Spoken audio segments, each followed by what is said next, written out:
Well, how's it going, everybody? Hopefully, you guys can hear me.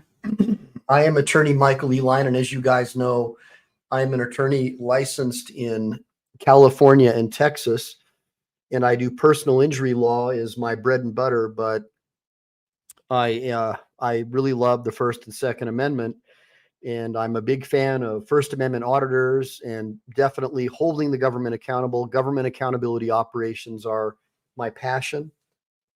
Hey, Jody. Good seeing you, Jody. Do I have comms? Can you hear me? I just want to make sure before I start wasting a bunch of time. Good seeing you, Jody. All right, so we're starting to fill up the room a little bit. Hopefully, you guys can hear me. We're gonna have a really interesting show today. Give me 1 second. Little congested, feeling like I'm coming up with a little flu or something. Cool. Thanks, Mike. I appreciate it, brother. So today we're going to have a really interesting show because with these hurricanes and floods and stuff, you're seeing the same kind of crap that they tried to pull several years ago, where the local sheriffs and even the feds try to outlaw the Second Amendment. And we know that Rahm Emanuel, Barry Soetoro's buddy, always used to say, let no crisis go to waste. And we know that the great Leviathan, the deep state, whatever you want to call it, the people who want to strip us of our freedoms and rights, always love finding some kind of a crisis, whether it be a disease or whether it be a flood or a man-made disaster, to try and restrict your freedoms, like flooding the country with illegal aliens, many of whom are probably going to cause a catastrophic event. And then they'll pass a law to take away your freedom, the citizens of the country, our freedom, in order to protect us from what they created, from the problem they created. So today we're going to talk about not just we're not just going to talk about the First Amendment like we normally do. First Amendment audits is one of the big things that I do. We're going to get into the Second Amendment too, but we're going to really stay focused on the first and how it's happening all across the world. And I'm going to share with you once again, if you're new with me, how this is a push being led by the administrative state, that the bureaucrats who somehow have wrestled power from we the people and taken control of these alphabet agencies, and now have the sense of entitlement that they have the right, because they're academics, they went to Harvard or Yale or something, that somehow that gives them the authority. People who have never swung a hammer, people who have never picked up a saw or an axe or a paintbrush, people who basically spent all their time in academia, who've never had real world experience, to tell us what to do and how to live our lives, and to tell us who we should believe in, who we shouldn't believe in, that God's not real, that we're stupid if we believe in that we have to take their deal, or we're going to be locked down and shut down, basically emulating Mao Zedong in communist China. And so you see on my screen, hey, Jeff, what's going on? Good seeing you, Jeff. Hey, Let's OTVO. Good seeing you, man. Hey, I saw your video the other day where you went to the police station. That was pretty good, man. I don't know what's going on, but I definitely want to do a show where I go through all of you and Brick's videos that you guys have been doing, so we can sort of share them with the public, and I can sort of promote Brick's channel, because I think you guys have been doing some really good work, and I want to put a spotlight on what's been going on with you guys and how you're getting targeted by local law enforcement. But right now, if you guys can see up there, so you can see up there in the video, in the picture. So that's my buddy Chili. That's Chili DeCastro from Delete Laws. And then there's me. That's when I was training pretty heavy. In that picture there, I was benching about 320 and really throwing up some decent weight. And that is Dick Heller of DC versus Heller. And Dick Heller is one of my clients, and he's a really good friend of mine. And he has the seminal case on Second Amendment self-defense rights, DC versus Heller, and then Heller versus DC, and all these other ones. He's the one that started it all. And so that's why I have the picture up there. And that was me meeting with that's the first time that I got to meet Chili. Me and Dick all met him at a Korean place where we had some of the Korean food around the thing. And so that was really cool. And so that's one of the highlights of my life, is because I really have a lot of respect for what Chili does, because he really pushes the envelope and forces the government to be held accountable. And he's one of the very few people I've met in my life, besides me, who was willing to go to jail for what he believes in. And so Put your money where your mouth is. Give me a bunch of ones for Chile de Castro and support his channel as well. Delete Laws 1984. I'm just kind of waiting for the room to fill up before we start getting into the show. So today is not going to be a bunch of police beating on people and chasing people around and causing trouble. It's going to be more the bureaucrats who actually are in charge of the police and what they're up to and how they're destroying your family and your rights and your freedoms. And I'm going to show you how the World Economic Forum is basically in what I believe to be a Luciferian war against your individual rights and privileges. They want to destroy your rights, and they're doing it by paying off politicians. And again, I'm a recovering former Democrat. I'm now a libertarian. And I don't care what political party you belong to, but I just want you to be aware that your party is now owned by the World Economic Forum and guys like George Soros who hate you and hate the idea of freedom and who hate God. And it makes me sad because the party of Kennedy, in my opinion, has been co-opted by people who hate us. The party of big pharma, the party of less speech and less freedom. They try to declare anything they disagree with as misinformation. And then we find out later that their fact checks were false, but yet they're not being stripped of their right to label things as misinformation. And so we're going down the slippery Orwellian slope. And I want you guys to understand what's going on. It's now a uniparty system. Both parties are bad, and they both work together in tandem. And I can tell you that because I have personal inside knowledge, having been a volunteer lobbyist working on behalf of cruise ship assault victims, children and women who were assaulted on cruise ships all throughout the world internationally, and helping get the Cruise Ship Safety Act passed, and how both parties stripped out all the teeth of enforceability in favor of their big money donor friends, in my opinion, from the cruise lobby. And so I have firsthand knowledge of how all this stuff works. And I was just sickened after having spent all that time volunteering my time. I never charged a dime, just like I don't charge a dime to help you guys understand your rights, privileges, and immunities under the Bill of Rights. But more important than that, under your creator, because natural law is what our Constitution and Bill of Rights was based upon. In natural law, including our Declaration of Independence, specifically says that all of our rights come from an all-powerful creator, and they're unalienable, which means they cannot be taken away by the government. So when you see something like shall not be infringed, that's what that means. And when you have some scumbag politician come and say, well, those rights aren't absolute, that is somebody who, in my opinion, has committed treason. And even if a judge says they're not absolute, in my opinion, that is someone who has violated their oath of office. Words mean things, guys. Shall not be infringed means something. It means it shall not be infringed. That's what it means. So, yes, I've heard of that. And Agenda 2030, David Brune, based upon my understanding, is basically the UN Agenda 21. They got knocked off. They wanted by 2021 to have a one world government, but Orange Man kind of screwed that up for them, and they're really angry about him. So they did everything they could to keep him out of office last time, and now they flooded the country with millions of illegal aliens. And we know that the departments of motor vehicles are registering them to vote, these illegals. And we know that just by virtue of the census that they're going to change the electoral college to make America a one-party state, a one-party system.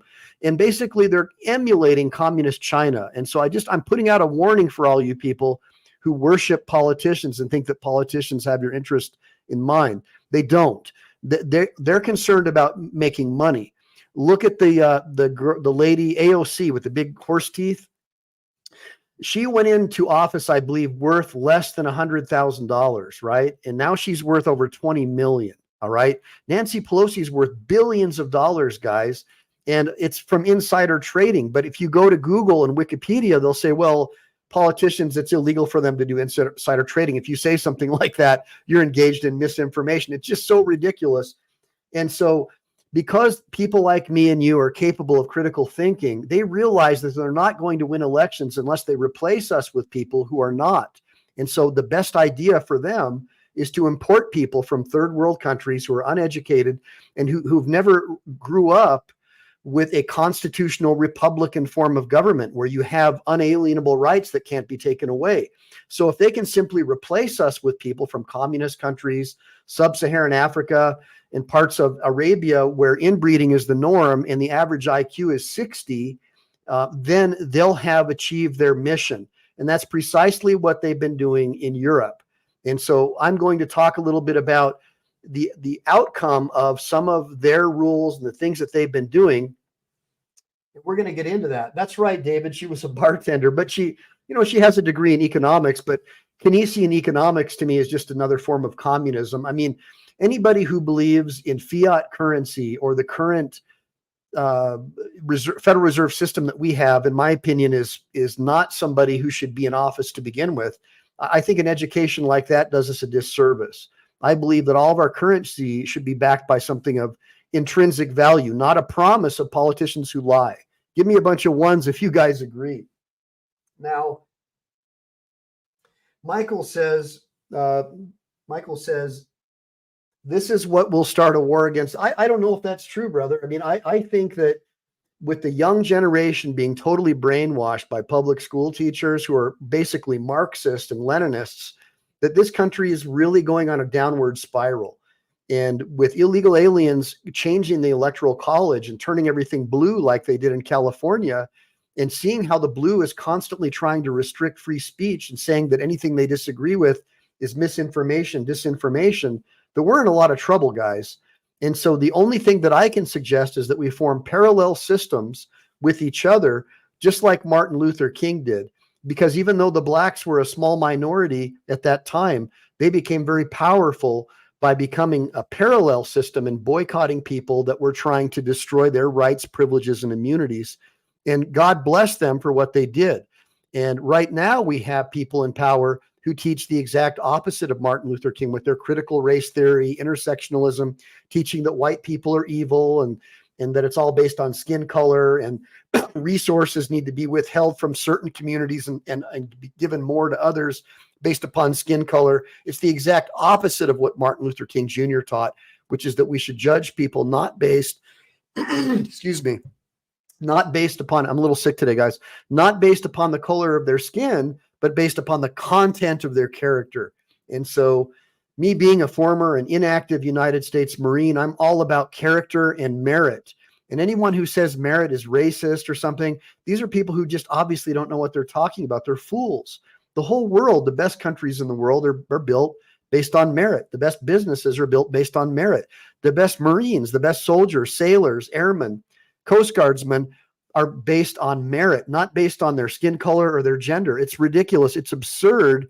And these concepts are basically just another form of communism, but it's repackaged as hatred against white people. They're the new rich people, right? Give me a bunch of ones if you guys agree. Now, Rami, it's super great to see you, brother. I'm so glad you're here. Hopefully you guys, again, for all you latecomers. So that's a picture of me when I first met Chili at an undisclosed Korean restaurant. And that's me in the center.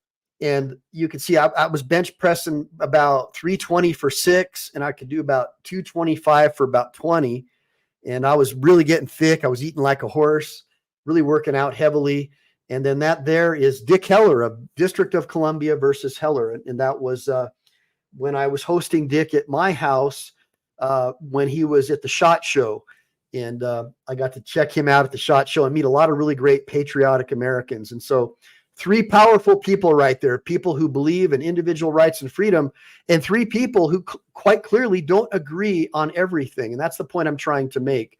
This system that we have right now forces you to support left or right, and there's no room for disagreement. And so what I'm trying to encourage you guys to do is damn the torpedoes. Who cares if you disagree on some things, right? It's bullshit. The things that we should all agree on is the First and absolutely the Second Amendment. Those are the 2 most important amendments to our Bill of Rights. They represent a universal freedom and power that we were all born with and given by our Creator to speak freely and say what we want to say. Who cares if we offend someone? We're not pussies like they are in Germany or the UK, where they have crimes of offense, right? If you offend someone, you can go to jail. No, we fought a revolutionary war to get away from the European system, because it's based upon empowering kings, right? That's all it is, kings and bankers. In America was different. It was designed to empower the commoner and allow us to have our freedoms. At least that's what it's become through the 14th Amendment for all people. Now, obviously, Brett Ray, Amendment 10 is important too. They're all important, but I'm just talking about, for sure, the first and second to me are like the keys to freedom. Keys to freedom. Repeat after me. The First and Second Amendment are the keys to freedom. And they're really, they don't give you any rights, guys. That's something that academics, they don't want to believe. What the whole Bill of Rights does, it recognizes pre-existing rights that were granted to us by our Creator. That's all it does. They're not giving you anything. They're simply a recognition of rights that we were born with. We were all born knowing right from wrong. Now, I believe that there is right from wrong. I believe that there is a spiritual realm. There's not just a material realm. And so the people who are funding this anti-free speech movement and the anti-self-defense movement, they say that they don't believe in a spiritual realm, but I believe that they do. I believe that they're Luciferians. I believe that they worship Baphomet and Lucifer. And, I'll talk about that in another episode, but I believe that they believe in sacrifice of children to their god Baphomet. And you can see by the policies that they support that they definitely do support the abuse and sacrifice of children. Give me a bunch of ones if you can read through the lines, if you know what I'm talking about. Now, hey, good seeing you, Delete Laws. Hey, man. So, guys, I've got Delete Laws right now up in the chat, and that is Chili DeCastro from Delete Laws. And man, I just think he's the coolest, guys. And I want you to make sure to like and subscribe to his channel. Now, and again, that's Dick Heller of District of Columbia versus Heller, and that's me when I was pushing up about 320 for around 6 reps. I was pretty thick. But I was pissed when I saw Chili because he looked bigger than me. So damn it, man. I was angry because, when you're a bodybuilder, it's all about being big and looking buff and all that. But I've been hitting the gym again, Chili, so you better watch out, man. I was doing 225 for 13 at Powerhouse on Saturday. So I'm back up to eating about 6,000 calories a day, cut out all forms of alcohol, no drugs, nothing, just eating like really good, solid, healthy foods and a lot of herbs, a lot of peppermint, garlic, and all the good stuff, parsley, trying to clear out my system and get squared away. So, yeah, right. Chili says he'll try to keep up. I don't believe it. Chili, you are a freaking animal, dude. You're built like a freaking professional wrestler. All right. So today what we're going to do is we're going to talk about the absolute global attack on the First Amendment and the Second Amendment. And we're going to start off with the people who are behind it. We're going to start off the people who are behind it, the World Economic Forum, right? And again, I'm telling you guys, I do believe that there is a spiritual realm. I do believe in a God, and I do believe that there is good and evil. And if you guys probably know, I like to watch Jordan Maxwell videos and share them with you guys as well. I'm not saying that everything Jordan Maxwell says is 100% on the money, in my opinion, just like I don't agree with anybody 100% of the time because I'm not a drone. I'm a free thinker, just like Chili is, just like Dick Heller is. But we're going to get into right now what's going on in this world. And we're going to start off with the architects of mayhem, the people who want to destroy your rights, privileges, and immunity and lock you up in a 15-minute city and control everything you do like thought police. And what they're doing, it's so insidious. They want to create a digital currency so they can shut down your bank account whenever they want to. And they use these last lockdowns and this artificial crisis that they created to test it. And you saw what Gavin Newsom did by destroying my law firm and losing millions of dollars for me and basically forcing me to start over. And what Trudeau did to those truckers who protested against being forced to take this thing, shut down their bank accounts, digital currency system, destroyed their lives, locked them up illegally without any kind of a hearing, used the police to harass people. They did it worldwide. We had the president or prime minister of New Zealand saying that she'll be your one and only source of information, that the government will be your one and true source of information because you can trust the government. And look, I don't agree with Ronald Reagan on everything, but he did make a really funny anecdote that you should run and hide when you hear these words. I'm from the government and I'm here to help. And again, guys, I'm not anti-government.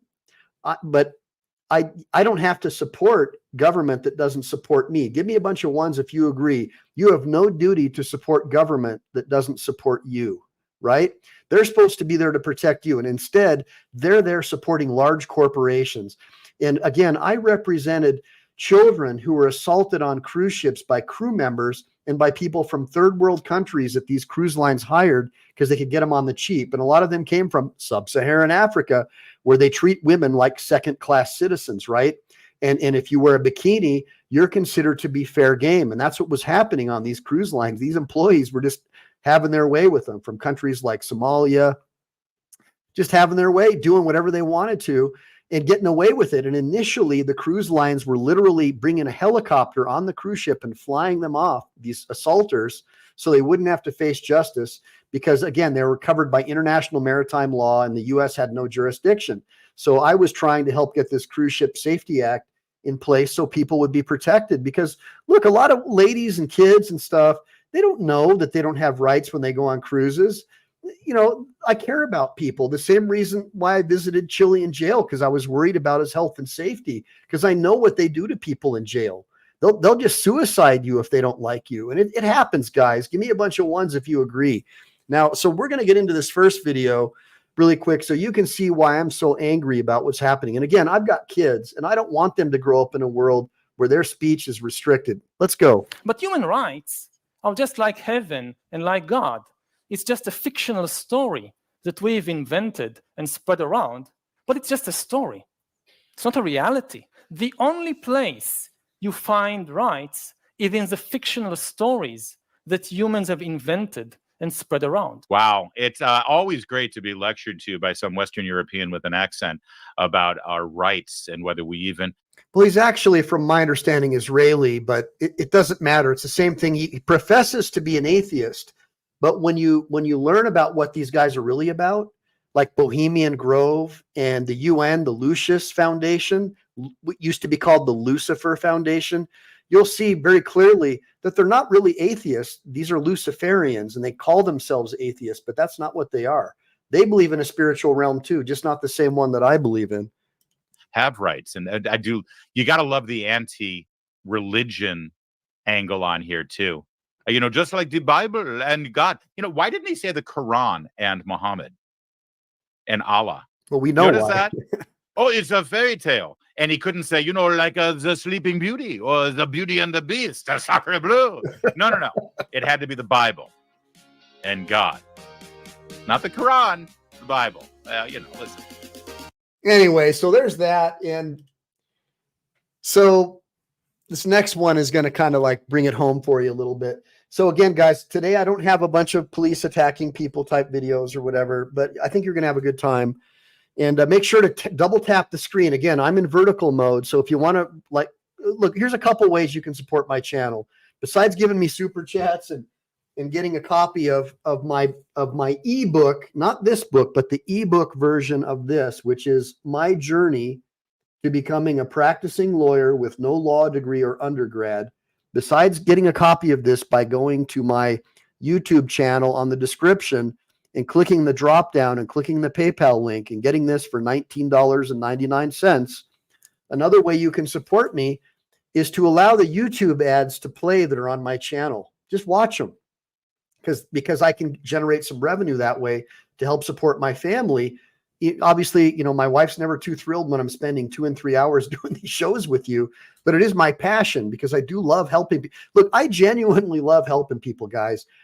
If I was to right now turn off my channel and open up one of my files, I could generate a couple of $1,000 for my family, right? So this literally is taking, well, it takes money in their mind out of my wife's mind out of the baby's mouths, but spiritually it fills me with great joy and it gives me the strength to persevere at my regular job, which does get pretty redundant and boring. Even though I love the law and I mean to keep it well and I love helping my clients, doing this, even though it might seem like work, to me, this is a way for me to like flex my knowledge and make friends with people because I don't really go out that much.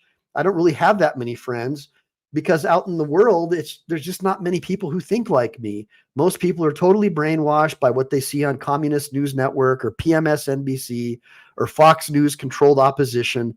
And that's how they've been brought up, especially the boomer generation. They believe whatever CNN tells them. And it's just propaganda. It's leftist propaganda. Repeat after me. CNN is leftist propaganda, and none of it's to be believed or trusted. Repeat after me. CNN is leftist propaganda. Okay. And Fox News is no better, guys. Like, I'm not taking sides. It's controlled opposition. But isn't it amazing how even in the news now, the government wants you to take sides. They always want to create division and opposition. Wouldn't it be amazing, like how it used to be when I grew up, that Republicans, Democrats, Libertarians, family members could all sit down at Thanksgiving and love one another regardless of their politics? Isn't it amazing that when I was growing up, the Democrats, instead of burning the American flag, pledged allegiance to the flag alongside of people like me? And I know a lot of you people don't like the concept of pledging allegiance to the flag, but for me, being an apple pie American, it means something to me because I was a Marine, and I found out later after, I was seeking adventure. I thought I was upholding the Constitution and protecting my country. That's why I joined. I didn't join because I wanted to kill people. I joined because I wanted to protect people like you guys. But isn't it amazing that we've learned now, after all these years, that Gulf of Tonkin was a lie? There was no reason for us to be involved in the Vietnam War. And my father got Agent Orange poisoning and died of non-Hodgkin's lymphoma from that.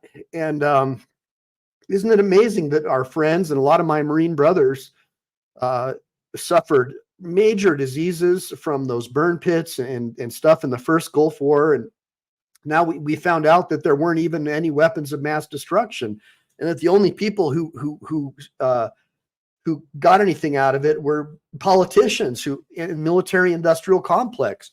In fact, one of the greatest Marines, this is why I love the Marines so much, because we are free thinkers, Smedley Butler. Do yourselves a favor and read some of the literature by Smedley Butler, because he exposed the military industrial complex, and he was a commandant of the U.S. Marine Corps. So that's something that you guys should think about. Yeah. Thanks a lot, Rami. Now, this next video I want you guys to check out. This is pretty good because it goes right into 1984 and George Orwell and what's been going on, guys. Check it out. Police would get him just the same. He had would have committed, even if he had never set pen to paper, the essential crime that contained all others in itself. Thought crime, they called it. Thought crime was not a thing that could be concealed forever. You might dodge successfully for a while, even for years, but sooner or later, they were bound to get you. That's a section early on in George Orwell's dystopian novel, 1984, depicting a key moment for the main character, whose awakening would cost him dearly by the book's end. Orwell's words are coming uncomfortably close to describing the new reality not only in the United Kingdom, but across the West.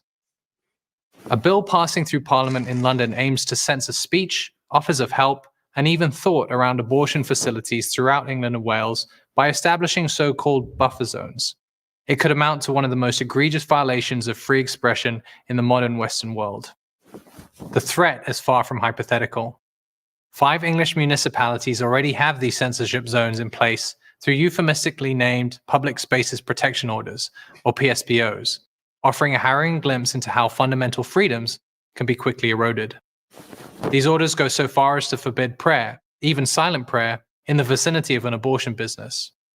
In a 2-month stretch starting in late 2022, there were 3 separate incidents where local authorities used these ordinances to crack down on people who were silently praying in public.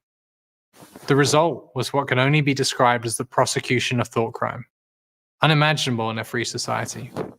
Shortly before Christmas, video footage showing the arrest of Isabel Vaughan. So, look, I don't really care what your position is on abortion. I mean, I believe that all life is sacred, and that there is a spiritual realm, and that when you're born, a spirit goes into that body that's inside of you. I don't really, you can think what you want to think. I'm not trying to, this isn't like a pro-life or a pro-abortion channel, but this is, so what the government tends to do is they'll latch themselves onto something that they think is popular and find a backdoor way to create a crisis so they can pass a law. But ultimately, the law that they pass will be designed to restrict your freedoms, rights, privileges, and immunities. Whoa, I got it. Holy crap, guys. Thanks. I got some support today. I got, hold on a minute.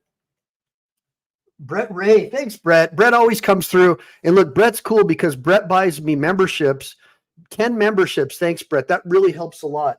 And so again, guys, anybody who gives me a super chat or buys memberships or whatever, I always put you to the front of the line so you can ask, you put your question out there first. So thank you so much, because that gives me the ability to pass on 10 memberships to other people who might want to check out some of the stuff I have in the back. And I'll also offer, members a discount on my book as well, on how I became my journey to becoming a practicing lawyer with no law degree or undergrad. Now, it's going to be the digital version of this book. I don't have, by the way, if any of you guys are publishers, I mean, they're trying to charge me the cheapest one I could find. I had an estimate for $17 per publish. I mean, that would mean that I would have to bring this book to market for like 40 or 50 bucks. And the idea is I wanted to bring it to you guys for under $20 as a soft cover. Hardcover was it would almost cost like 80 bucks to deliver with shipping and handling. It just didn't make sense. So if any of you guys do that, let me know. And then the next one I got is Let's OTVO hooked me up with a $10 super chat. Thank you so much, brother. Team MPE DLZ for the win. Thank you, man. I really do appreciate that. I'll make sure my wife knows. That'll give me the ability to get Gunner's next judo belt. He got his yellow. I used the super chat to pay for my son's yellow belt. So I think his next belt is going to be a green belt. So give a shout out for Judo Josh and Hard Knocks Muay Thai in Nevada for training my son and teaching him how to be a judoka like his dad before him, like me. I believe that judo is, I think Brazilian Jiu-Jitsu, BJJ, is basically just judo, but it's newaza. It's just the ground fighting. I like judo because it's in a real fight. All real fights start standing up. And so a little guy like me, I can take an aggressor who's twice my size and drop him. And that's enough force usually to break their ribs or crack their head, and they won't get back up. And it prevents me from having to throw hands. I can tie him up, maybe take a couple hits, but tie him up and get in and do a throw and do the damage that I need to do to protect my wife, children, and myself. And so I'm again, because we're talking about Second Amendment, I wanted to get into that with you guys because Second Amendment is a big deal. Being able to protect yourself and not being at risk from like a Soros prosecutor throwing you in prison for trying to defend your family like they do in Canada right now. They're trying to copy in California. That's a big no-no for me. We should have that right, especially when they're flooding our country with criminals from like Venezuela who have been released from their prisons. Like by some estimates, over 10,000 or 15,000 RAPISTSs, convicted ones, have been allowed into the country, and they're going to be here for a long time. We have no idea who these people are, guys. Be armed and be ready, because the country is literally flooding itself with people who mean to do you harm. So be careful. Now, holy crap, I got another one. Greg B just threw me 5, man. Michael Ehline is quite the guy. We don't stop. That's right, Greg. We don't stop. We stand for the Bill of Rights, but more than even that, we stand for each other. That's why we create parallel systems and we help each other. We help one another and we love one another. We don't just talk about the 10 commandments. We live by it, right, guys? We live by the 10 commandments because it's a good rule. It's a good rule. Give me a bunch of ones for the 10 commandments, guys. Make sure to honor your father and your mother, even if you don't get along, because once they pass away, you're going to regret it that you didn't do the right thing. And put aside all of your hate and youthful aggression and all that stuff. You're going to regret it. So make sure that you honor your father and your mother for sure. Now, let's get into watching the rest of this video. One spruce in Birmingham went viral. For many years, Isabel has volunteered her time to support pregnant women in need. For praying in silence, she was interrogated, searched, arrested, and ultimately charged for protest and engaging in an act that is intimidating in violation of the Birmingham PSBO. Notably, the abortion facility was closed at the time that officers confronted her. Army veteran Adam Smith Connor came next. The town of Bournemouth has a preposterously detailed PSBO in place, prohibiting a litany of activities that include sprinkling holy water, kneeling, reading scripture, and prayer considered to be an act of approval or disapproval towards abortion. Adam chose to pray silently in a censorship zone for his son, lost years ago to abortion. After interrogating him about the contents of his private prayer, Bournemouth officers fined Adam for breaching the terms of the ordinance. Then came Catholic priest, Father Sean Goff, who was punished for violating the same Birmingham PSPO as Isabel. Father Sean dedicates much of his pastoral work to supporting women who have suffered from abortions. In fact, his own mother chose life for him after having been pressured to abort. Father Sean decided to stand in the censorship zone and pray for the state of free speech in his country. To make his intentions clear, he prayed silently while holding a sign that read, "Praying for free speech." I mean, can you imagine, guys, in America, like you're standing outside an abortion clinic and you have a good faith belief that human life starts at conception, and you believe that that baby that inside of that body has a soul and that you want to give it the opportunity to live. And so you're praying silently, holding up a sign, and that violates thought, right? So that's considered an offense where you can go to prison for that. I mean, it's just right out of a George Orwell novel.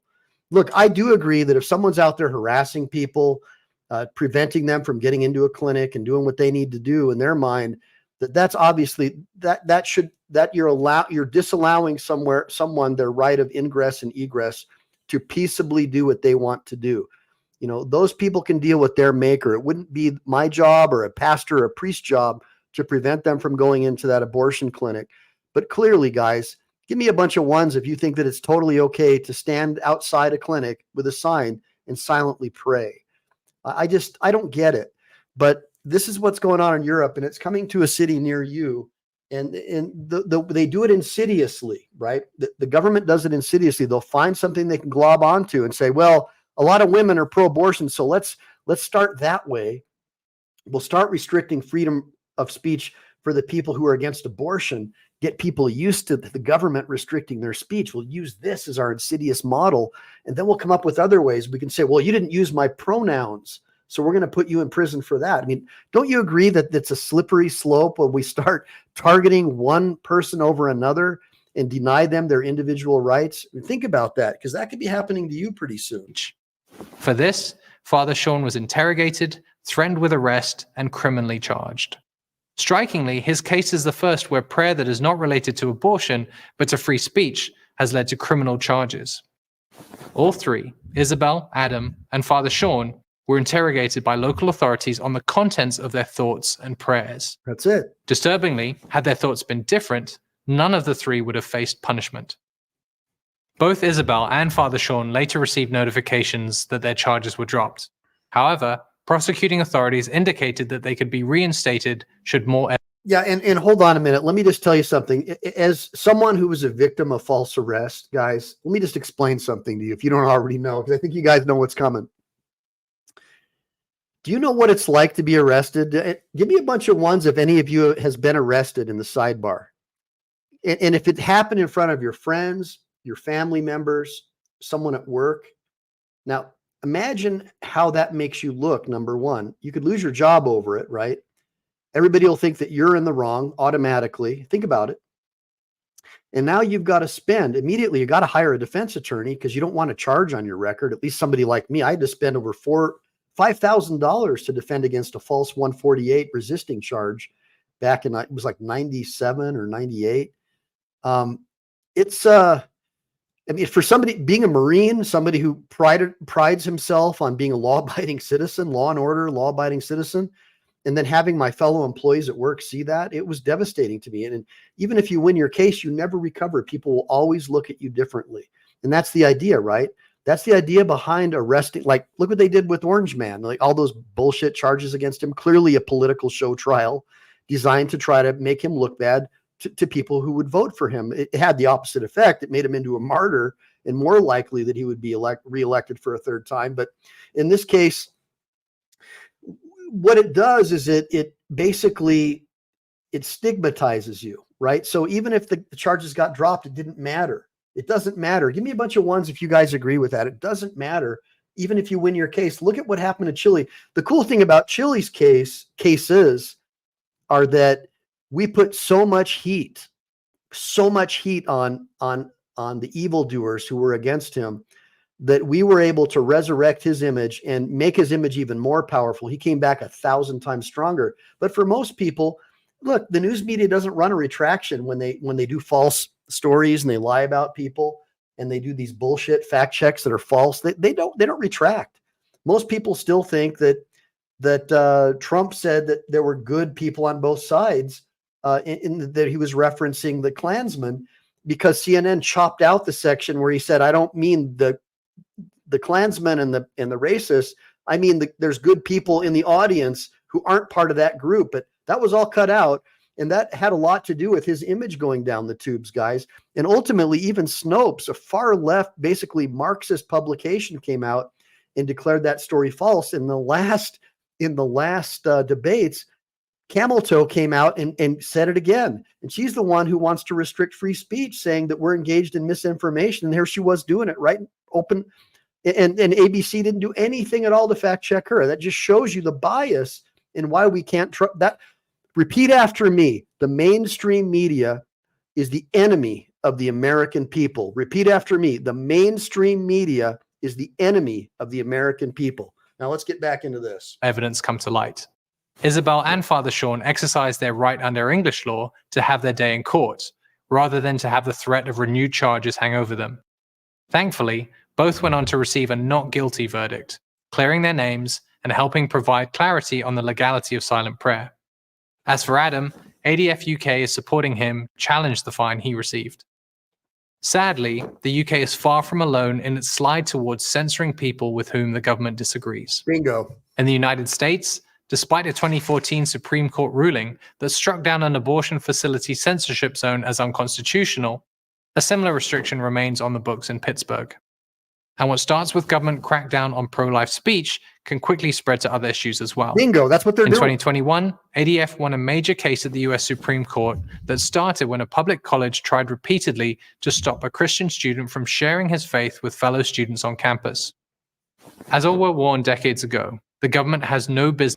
Now, here's the problem. They're obviously targeting Christians. I mean, if that was an Islamic or a Muslim student, I mean, there would be violent protests, burning American flags. They'd be waving their rainbow flags, Queers for Palestine all over the place. But if it's a Christian, it's okay to attack them. It always gives me pause for thought. Why is it that Christians are always the ones being attacked, and it's okay to attack them and their rights? But when it comes to any other type of religion or occultist, it's totally okay. Do you guys understand? Put in the comments if you guys understand why that's happening, because I'm still confused. I don't get it. Business policing the thoughts or speech of its citizens. High courts in the US and abroad have consistently reiterated this as well. But government officials seem to be forgetting that lesson, and it's high time they relearnt it. For more about these cases, visit adflegal.org and adf.uk. While you're here, you can like this video. Yeah. So, and look, I'll include these links in my, I'll include these links in the bottom of the show. But again, I'm not the reason I showed you this video, guys, is because I want to show you the extremes. All right. I know most people support a woman's right to abort a baby. I get that. And we know that the Roe case got overturned, which returned the issue back to the states. So now the states get to decide, as opposed to the federal Leviathan, whether or not babies can be aborted from the wombs of their mothers. That's a state issue. It's no longer a federal issue. So if you want to abort your child, you still have the right to do that if you live in the right state. So it wasn't outlawed. It was simply returned to the states because it was always a states' rights issue. So, but now let's get off of that. I was just trying to show you an extreme example of how the government, the thought police, will take popular culture, and then they'll say, "Hey, we can shoehorn a way to strip the rights of people." We'll get them real emotional. We'll say, "Hey, we got to do this to protect people who want to abort their babies. We got to do this. Otherwise, women are going to feel uncomfortable about going to the abortion clinic." So, but then it's going to be, well, now we have to silence Christians. And so it reminds me of what happened in Nazi Germany. I can't remember exactly how it went, but a guy said, at first, they came for the Jews, but I wasn't Jewish, so it didn't matter to me. And then they came for the gun owners, and well, I didn't own guns, so it didn't matter to me. But then they came for the young boys because they needed them for war, but I didn't have any young boys, so it didn't matter to me. It was something like that. I'm kind of ad-libbing a little bit. Just some of you in the sidebar probably can send me the link to the actual saying, but I'll do it as best as I can.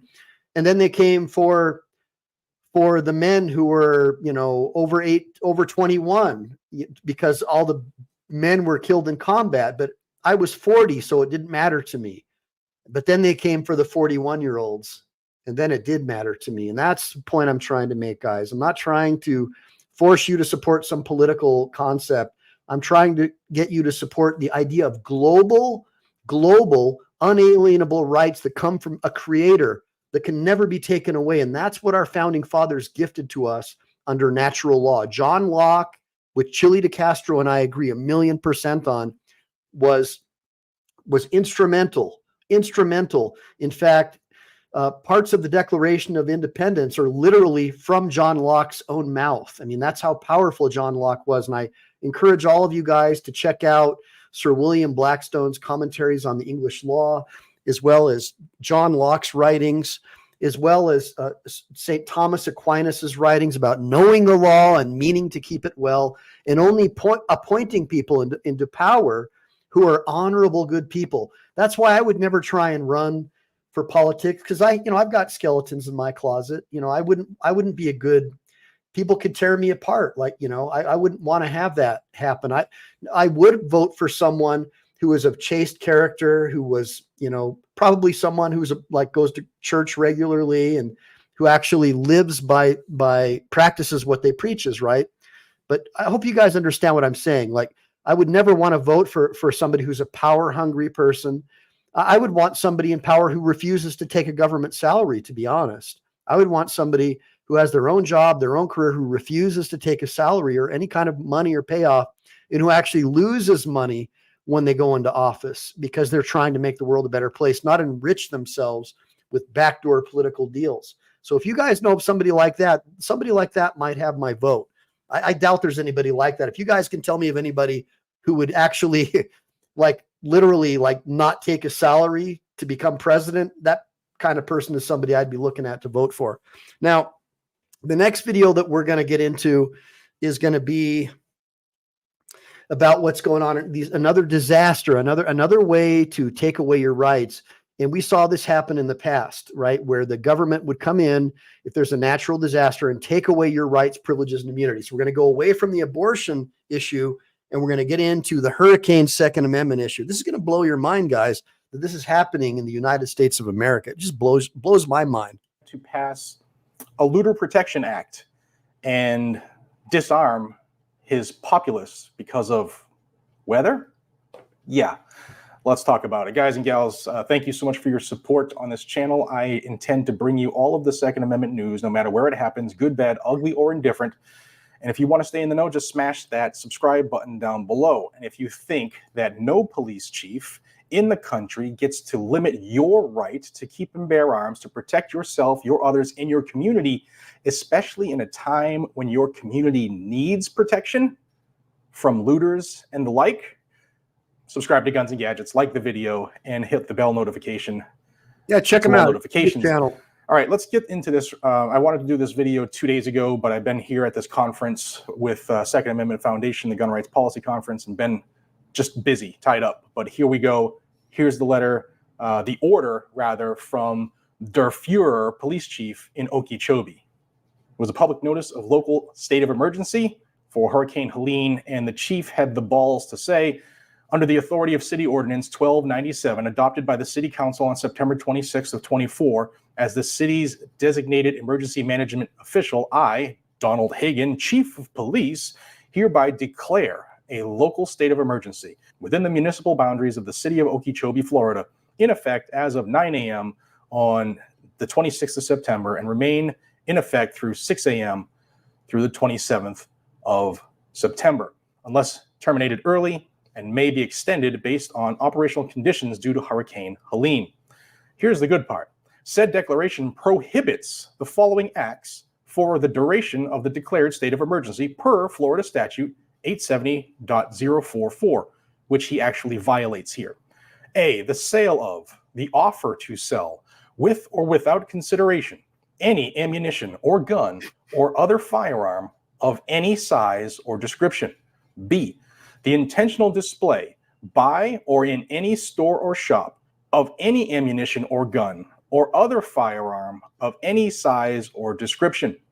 C, the intentional possession in a public place of a firearm by a person, except a duly authorized law enforcement official. I mean, right, except a cop, right? And we know what cops do, right? We watch Delete Laws. We know what cops do. I mean, can you imagine a natural disaster? We've seen the videos of throwdown weapons and planting drugs on people. And this chief of police has the audacity. This is the problem with the administrative state, guys. The servants have become the master. Repeat after me. The servants have become the master. This is exactly what our founding fathers warned us against. And it's happening right now. And these young kids in these Marxist-run public schools are being brainwashed to think that this is okay. This is the problem we're facing, guys. That's going to be the next generation of judges and political leaders.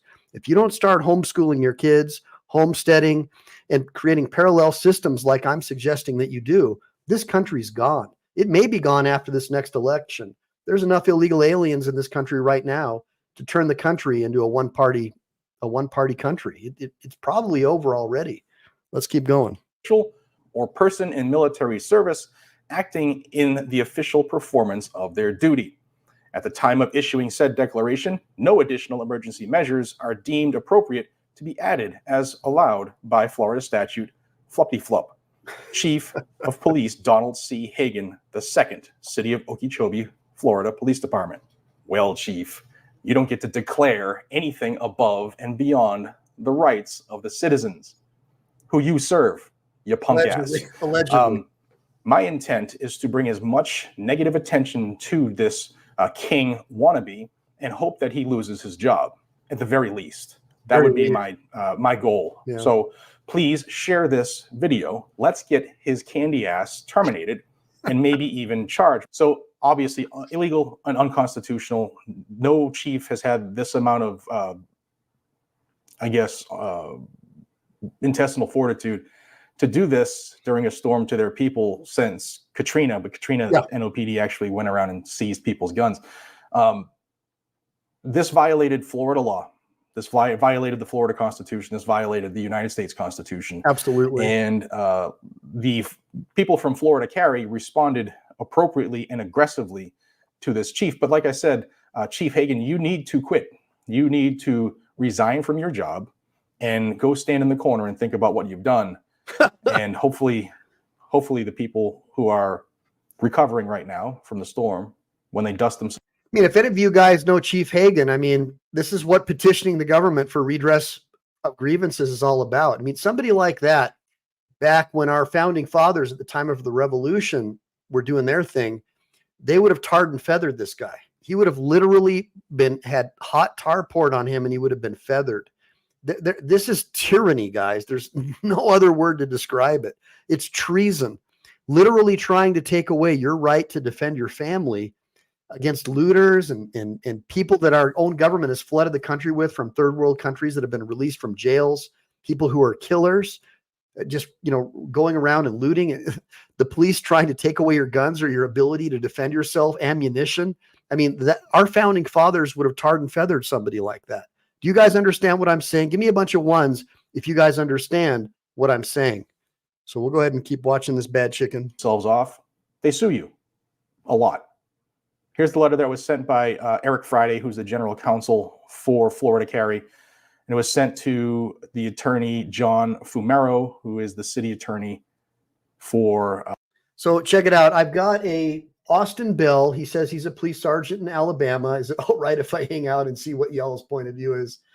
Well, yeah. I mean, Austin, listen, brother, I'm all about free speech, and I definitely want you to be able to, if in fact you are an officer, to be able to learn about what other people think about the bad cops that are out there. I mean, I've met a lot of good cops. Unfortunately, they were all whistleblowers, and they were treated as though they were snitches. And so my philosophy has always been that a whistleblower cop is actually the highest level of human being, because the oath that you're supposed to take, Austin, is to protect and defend me, the Constitution, not me, but my rights. The Constitution is what you're supposed to be protecting and defending. And a couple of bad cops on the police force are like cancer, because, you know, we've seen the videos of throw down weapons. We've seen the videos of cops planting, you know, drugs in people's cars so they can get the bus, get the promotion. And so people on my channel, including me, being a victim of a false arrest, which I won and sued, but destroyed my life and destroyed my reputation at my workplace where I was arrested. We've got serious grievances and we're very upset, but we're more than happy to have you here, because more than anything, I want you to see the other side and understand why people hate police so much, because it's not for no reason, brother. It's not for no reason. Let's keep going. The city of Okeechobee says written notice of preemption violation and offer of settlement. Florida Carry has been made aware that the city of Okeechobee has adopted and enforces illegal ordinance 1297 in direct violation of Florida statutes and Article 1, Section 8 of the Florida Constitution. Thanks for coming by. Measure directed at the Thanks for coming by Let's OTVO and supporting the channel. I really appreciate it, brother. All right, let's keep going. public regulating the possession or use of a defensive firearm, ammunition, or other classes of bearable arms, or sale of the same, is in violation of the constitutional preemption of the right to keep and bear arms. Additionally, such measures constitute a violation of the express field preemptions set forth by 796 and 790.33 of the Florida statute. These express preemptions of the field of weapons, firearms, and ammunition are long-standing and clearly established. Then they list them in the letter. It says, as a Florida registered nonprofit membership organization representing the interests of defensive weapons and firearms owners who lawfully carry throughout the state, Florida Carry has the necessary standing to initiate legal action regarding this issue to ensure compliance with the state law and the cessation of these violations of fundamental civil rights. Millions of Floridians lawfully carry defensive firearms and weapons every day to protect themselves and their families. We will see to it that they do not face a patchwork of regulations which are impossible for them to keep up with as they traverse our great state. The city of Okeechobee recently passed Ordinance 1297 on September 26 to 24. This ordinance was illegally passed without any legal basis.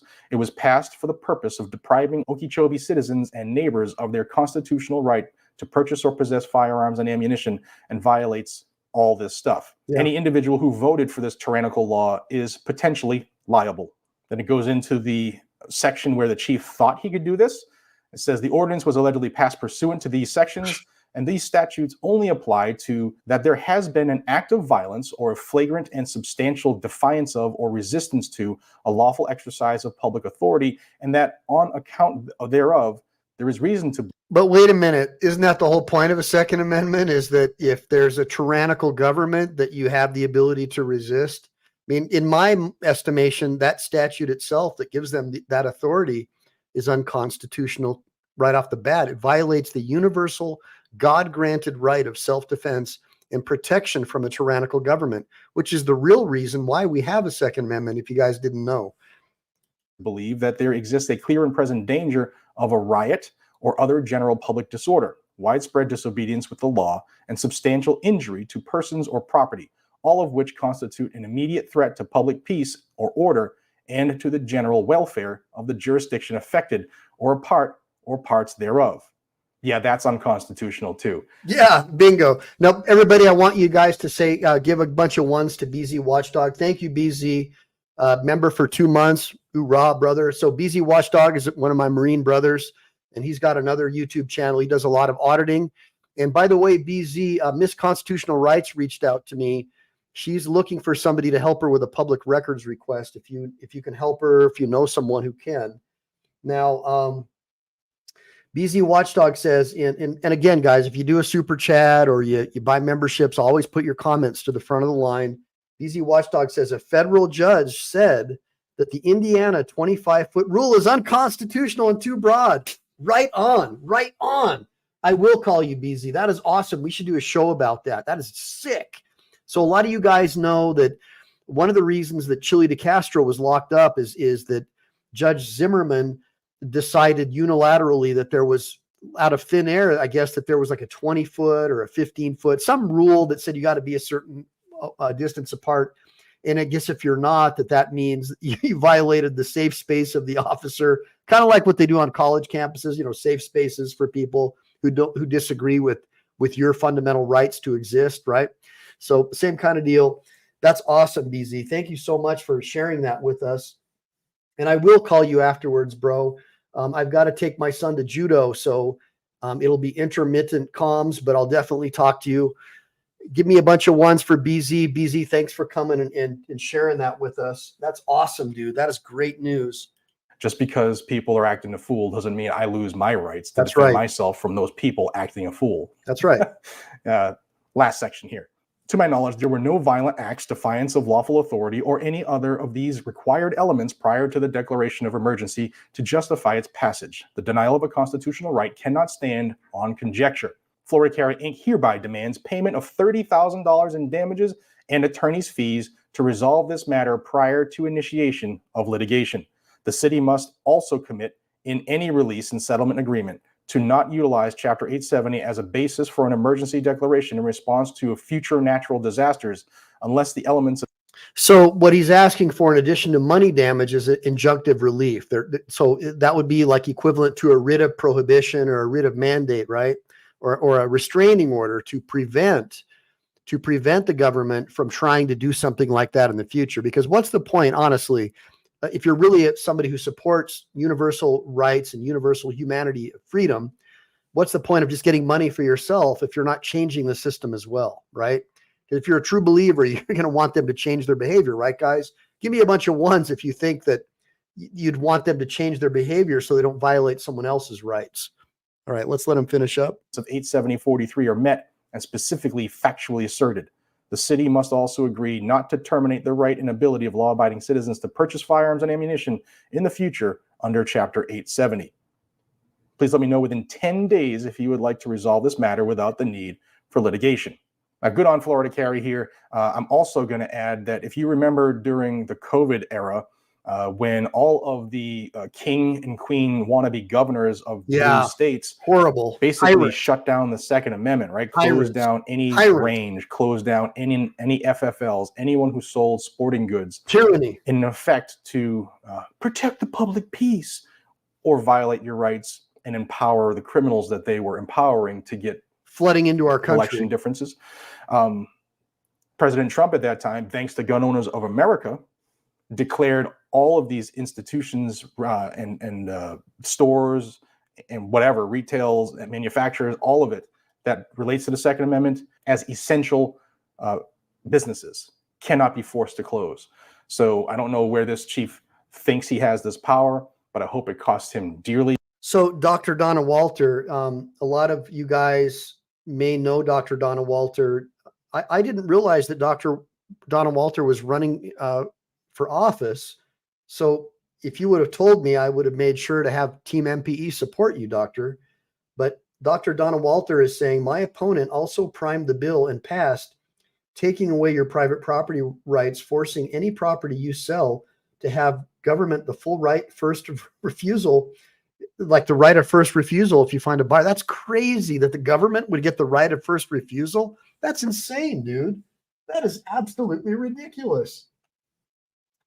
And Dr. Donna Walter says that it was put in the chat before, and that's probably true, Doc.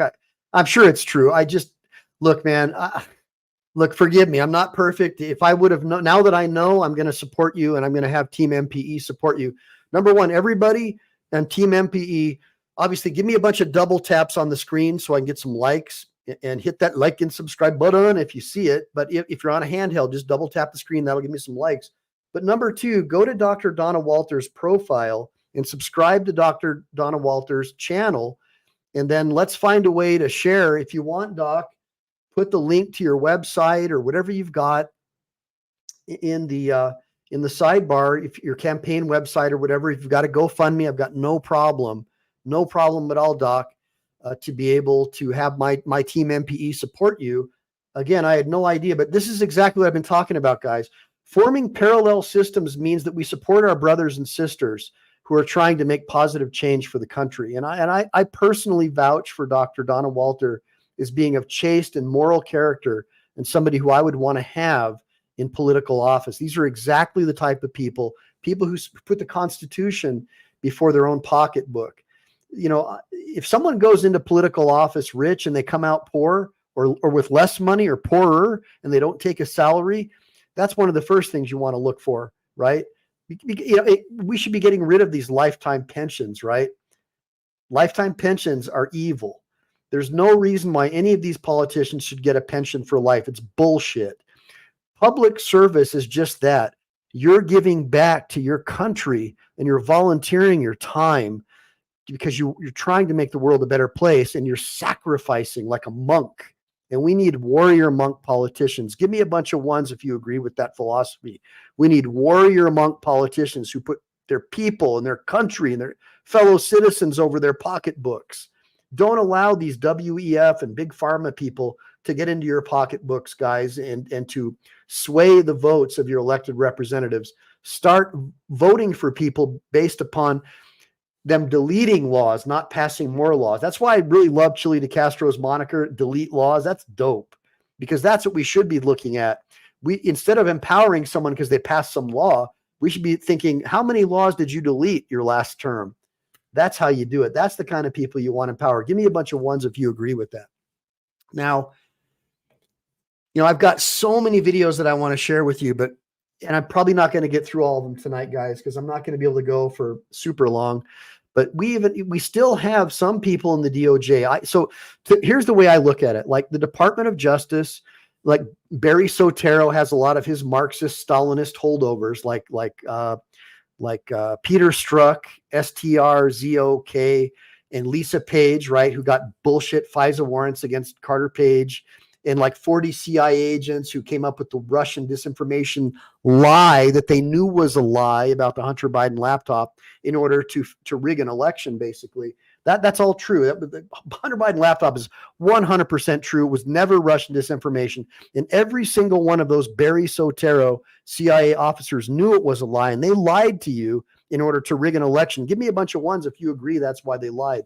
So I believe that there is a battle between, just like when I worked for the city attorney, right?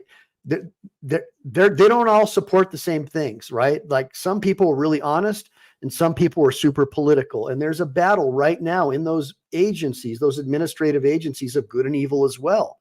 So you can't just blanket say that they're all evil Obama or whatever, right? That they're all Marxist, Leninist, P-diddlers, right? You can't say that.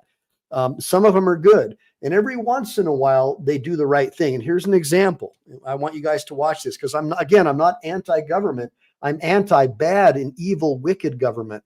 I'm pro-limited government, pro-limited government, like our founding fathers. And let's look at a decision. What's the deal? Policing for profit.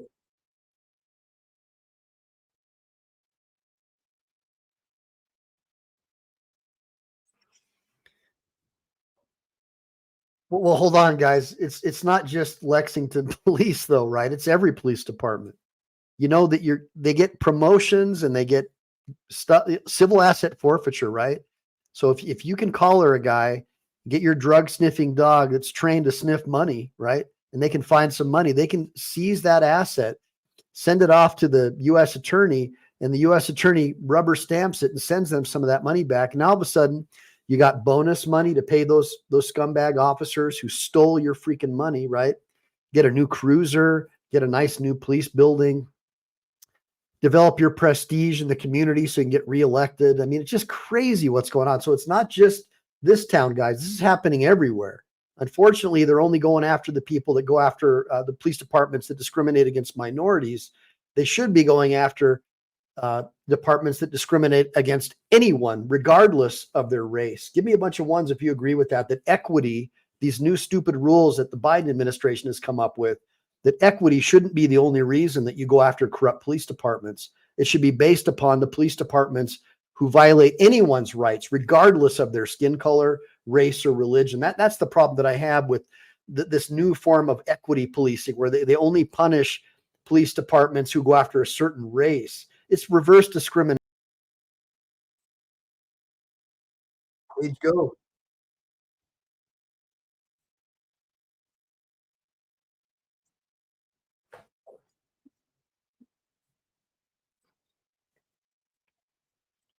So wait a minute. So you guys are saying we don't have any sound coming off the video now? Is that what's going on? How long has that been going? Video did not play. We did not see the video. You're not seeing the video. Holy crap. All right, hold on a minute. Holy crap. Oh, guys. All right. All right. Well, let's get back to it. It's my fault. I want you guys to watch this video. It's going to blow your mind. I thought you guys were watching this video. My bad. My bad. Here it goes. Without justification, and again, without assessing ability to pay. The fact that fines and fees fund the department drives its law enforcement, resulting in a crude policing for profit scheme. The Lexington Police Department operates under an unconstitutional financial conflict of interest. Lexington's focus on revenue and its overly aggressive form of policing leaves the people of Lexington feeling harassed, helpless, and hopeless. For example, on the day that we opened our investigation, Lexington officers chased a man down and tased him until he foamed at the mouth. In the previous months, police officers had repeatedly arrested the man for minor offenses that most police departments would have handled with a ticket. For stealing sugar packets from a gas station, the man spent 13 days in jail. He spent 4 days in jail for taking a second cup of coffee after paying for the first. Each time, the Lexington police kept him in jail because he could not afford. Guys, I'm going to go ahead and just play this thing back from the beginning. I feel like a total freaking tard right now. I'm like narrating this video. You guys aren't even watching. Now, BZ, don't give me hell, brother. All right. I've had a rough day. I've been up since 04, man. So before we get back into the video, thanks, Seldwin. Seldwin's giving me a super chat or a membership purchase saying there's no sound. Ah! So guys, I got up at 04. It was still dark outside. I went to the park. I did my pull-ups on the playground equipment, did push-ups, set-ups, did a little bit of my judo katas, and then just worked my butt up all day. I'm totally exhausted, just wiped out. So forgive me. We're gonna start over from scratch, and hopefully you guys can fill in the blanks for when I was narrating. We are here today to announce the findings from our pattern or practice investigation into the city of Lexington, Mississippi, and the Lexington Police Department. We find reasonable cause to believe that the Lexington Police Department and the city of Lexington engage in a pattern or practice of conduct that violates the First, Fourth, and 14th Amendments of the Constitution, the Safe Streets Act, and Title VI of the Civil Rights Act of 1964. Specifically, we find that the Lexington police use excessive force, unlawfully stop, search, and arrest people, including by jailing people on illegal, quote, investigative holds, end quote, unlawfully jail people without affording prompt access to court, violate the rights of people engaged in free speech and expression, including by retaliating against critics of the police, and unlawfully discriminate against Black people. Yeah, and we've seen that happen, and it's not just Black people. I mean, look, I'm a white dude. I was beat up. The guy was trying to pop my eardrums, guys. I'm yelling at the guy. I'm in compliance. I'm in compliance. What are you doing? And he's like, bam, bam, bam. He's got my arm back. You know, I'm not resisting. I'm in compliance. All these people are standing around this before they had camera phones. So it's not just Black people. Cops are equal opportunity monsters. Repeat after me. Cops are equal opportunity monsters. People. The department also unlawfully arrests, jails, and detains people based on their failure to pay money without assessing their ability to pay.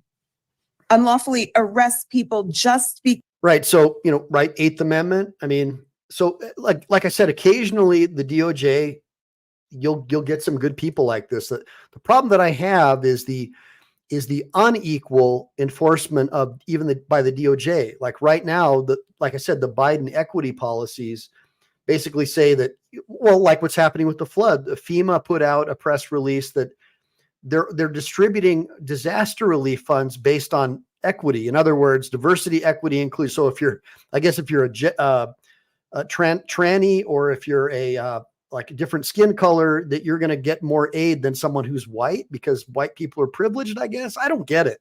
I mean, to me, that goes against everything that MLK stood for. Give me a bunch of ones if you agree with that. Because they owe outstanding fines, and imposes money bail without justification, and again, without assessing ability to pay. The fact that fines and fees fund the department drives its law enforcement, resulting in a crude police. And again, that's when I was talking about civil asset forfeiture, right? So we know, like a lot of these bad cops, they have drug sniffing dogs that are also trained to sniff on money. And we know that 90% to 99% of all cash has drug residue on it. So the dogs are going to alert on it, and they're trained to smell money as well, right? And they'll take that money from you under civil. By the way, OTCF, overturned civil asset forfeiture laws. OTCAF, overturns, put it in the comments in the sidebar. OTCAF, overturned civil asset forfeiture laws. These police departments are going out of their way to try and pull people over and take their money. One of my Marine brothers had almost $100,000 stolen from him. And luckily he found a pro bono group, an organization to get his money back, but it took years, and it just destroyed his life. And it happens to people all over the country. We see Homeland Security stealing people's money at airports and then trying to blackmail them. Overturn civil asset forfeiture laws. The laws are, these police departments have these outrageous budgets, and then they get drunk with having the nice police car, the brand new cruiser. The chief's got to have the badass cruiser with the Hemi, whatever. They get drunk with power on having all this, and they've got to get more. They got to get more. They got to get more power, guys. And so we need to start holding our public servants accountable, all of them. Leasing for profit scheme. The Lexington Police Department operates under an unconstitutional financial conflict of interest. Lexington's focus on revenue and its overly aggressive form of policing leaves the people of Lexington feeling harassed, helpless, and hopeless. For example, on the day that we opened our investigation, Lexington officers chased a man down and tased him until he foamed at the mouth. In the previous months, police officers had repeatedly arrested the man for minor offenses that most police departments would have handled with a ticket. For stealing sugar packets from a gas station, the man spent 13 days in jail. He spent 4 days. So this is the kind of stuff that Chili DeCastro talks about, like these de minimis crimes, stealing some sugar packets. You're going to jail for 15, 20, 30 days. That's insane, guys. Give me a bunch of ones if you agree that that's insane. See, that's where Christ's law of equity, the true equity, comes into play, or Justinian principles of equity, if you don't want to use Jesus, right, come into play, that the punishment should fit the crime, right? I mean, stealing some sugar packets, yeah, it's not something that's good. You shouldn't be doing it. It's unjust. It's unfair to the people who own the sugar packets, but clearly being locked, having your life being risked. I mean, you go to jail, you can just get your life stomped out of you. People are trying to backdoor you. People are trying to kill you in those jails. That's ridiculous. Give me a bunch of ones if you think that's ridiculous. Days in jail for taking a second cup of coffee after paying for the first. Each time, the Lexington police kept him in jail because he could not afford to pay the fines or the $50 processing fee Lexington charges for every arrest. Especially for a person in poverty, these fines are no small thing. That's right. Even though he has no money, the man owes the Lexington Police Department over $7,500. At no point did the police or city assess his ability to pay those fines. In America, being poor is not a crime, but in Lexington, their practices punish people for poverty. We cannot stand for. Yeah, and that's another thing too. We know that law enforcement goes out of their way to go after poor people because they know it's easier to get a conviction because you're never going to be able to afford a decent lawyer, right, guys? I mean, think about it. Think about that. If you're poor, you're not going to be able to afford a good lawyer. Whether you're black or white, it doesn't matter. It's not a skin thing. It's not a race thing. It's an economic issue, and it's also an upbringing issue. If you didn't have good parents, you don't know right from wrong, you're more likely to engage in crimes. If you didn't have a strong father at home, you're like, what, 50 to 60% more likely to go to prison than if you had a strong father. So rather than punish these people, maybe we should try and figure out a way to help them and give them mentoring, like people like me, where I mentor people out of the Marine Corps who are trying to get jobs, who are all screwed up from PTSD. But really quick, I wanted to point out something. Dr. Walter says that MLK was during my time, been involved since the 60s. First campaign I worked with was in 1963-64, and I was considered as young to do that. Hey, that's really cool, doctor. And I think that we should be supporting Dr. Walter big time. And let me just look in the comments too, guys, because I don't want to ignore my audience. Even though people are dropping out of the chat when I'm doing this, I just want to make sure you get recognition. Rami, again, you're right. It is extortion. And Age Go, good seeing you, man. Good seeing you, Age Go. Thanks for joining me today. Selwinden, thank you also. Selwinden says they don't care what you are. They just want that money. That's basically all it is, right, guys? They just want your money. And then Benjai says he should have been charged with interest and penalties like the IRS. I think you're talking about Peter Strzok, but I'm not sure. And then see, Jason says, I had a cop pull me over and now I'm fighting whether or not I'm a criminal just for pulling over. Right. It's crazy, right? Jason Bartels, great comment. Thank you for that comment. And there's so many people who are falsely arrested and harassed just because we know what's really going on. These police departments are hurting for money, right? I mean, they're hurting for money, especially with it's going to be even worse with driverless vehicles. Oof, man, they're going to be hurting for certain. No DUIs. They hate Uber. Before, at least, a drunk person would have to decide on spending $100 on a cab, right? Or driving drunk and taking the risk. But now with an Uber, they can get that same cab for $30. Think about that. Look, we know this. BZ Watchdog knows for sure. Uber drivers, they get harassed big time by police, and we know why. It's because they're not making as much money from the DUIs as they were before, guys. Give me a bunch of ones if you agree with that. Now, let's see here. And Selwyn says truth. And Age Go, hit that like button. And by the way, guys, I'm in vertical mode today, so make sure to double tap the screen if you're on your handheld. That's how you give me a like. And oh, by the way, intermission. If anybody wants to learn about my journey of how I became a practicing lawyer with no law degree or undergrad, if you go to my YouTube channel, to the description and click on it, it'll drop you down to a PayPal link. And I can sell you a digital version of this book, an ebook, not the soft cover that I have here, but I can sell you a digital version of my ebook where I explain how I was able to do that on the California State Bar Law Office Study Program, just using perseverance and just making it happen. And I talk about the other states that also have that program, so you can learn a little bit about how I did it. Now let's go ahead and let her finish up. And probably what I'll do, guys, I have so many videos about this international scheme to deprive us of our rights, of our First and Second Amendment rights, that we'll probably have to do a part 2, because I will have to get going in about, I don't know, another 20 minutes. So we'll try to close it up here with this video. The criminalization of poverty in this country. On February 29th, we provided official notice to Lexington city officials and the police department about our concerns regarding illegal arrests and detentions that penalize people for lacking resources. Lexington has made modest changes, but as today's findings show, more meaningful reform is necessary. Lexington's fines and fees have been absolutely devastating for the people who live there. Although Lexington is one of the poorest counties in America, people owe the police department $1.7 million in outstanding fines.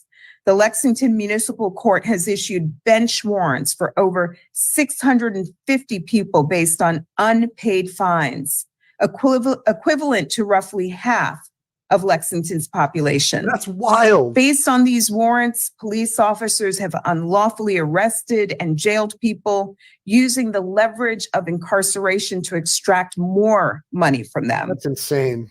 Other times, the Lexington police send people to jail for days or weeks for minor offenses. People are left to languish in jail until they can go before a judge or they can scrape enough money together to pay. Has any of you guys ever had that where you were broke and maybe, depressed, maybe you lost a family member, a loved one, and you're out in public, maybe a little drunk, and you got thrown in the tank like that and were locked up for months at a time or weeks at a time? I mean, share your story with me in the sidebar, because I don't think this is like a one-off type thing. And I do think that they go after Black people and minorities because they assume that they won't have the money to get a good lawyer or bail themselves out.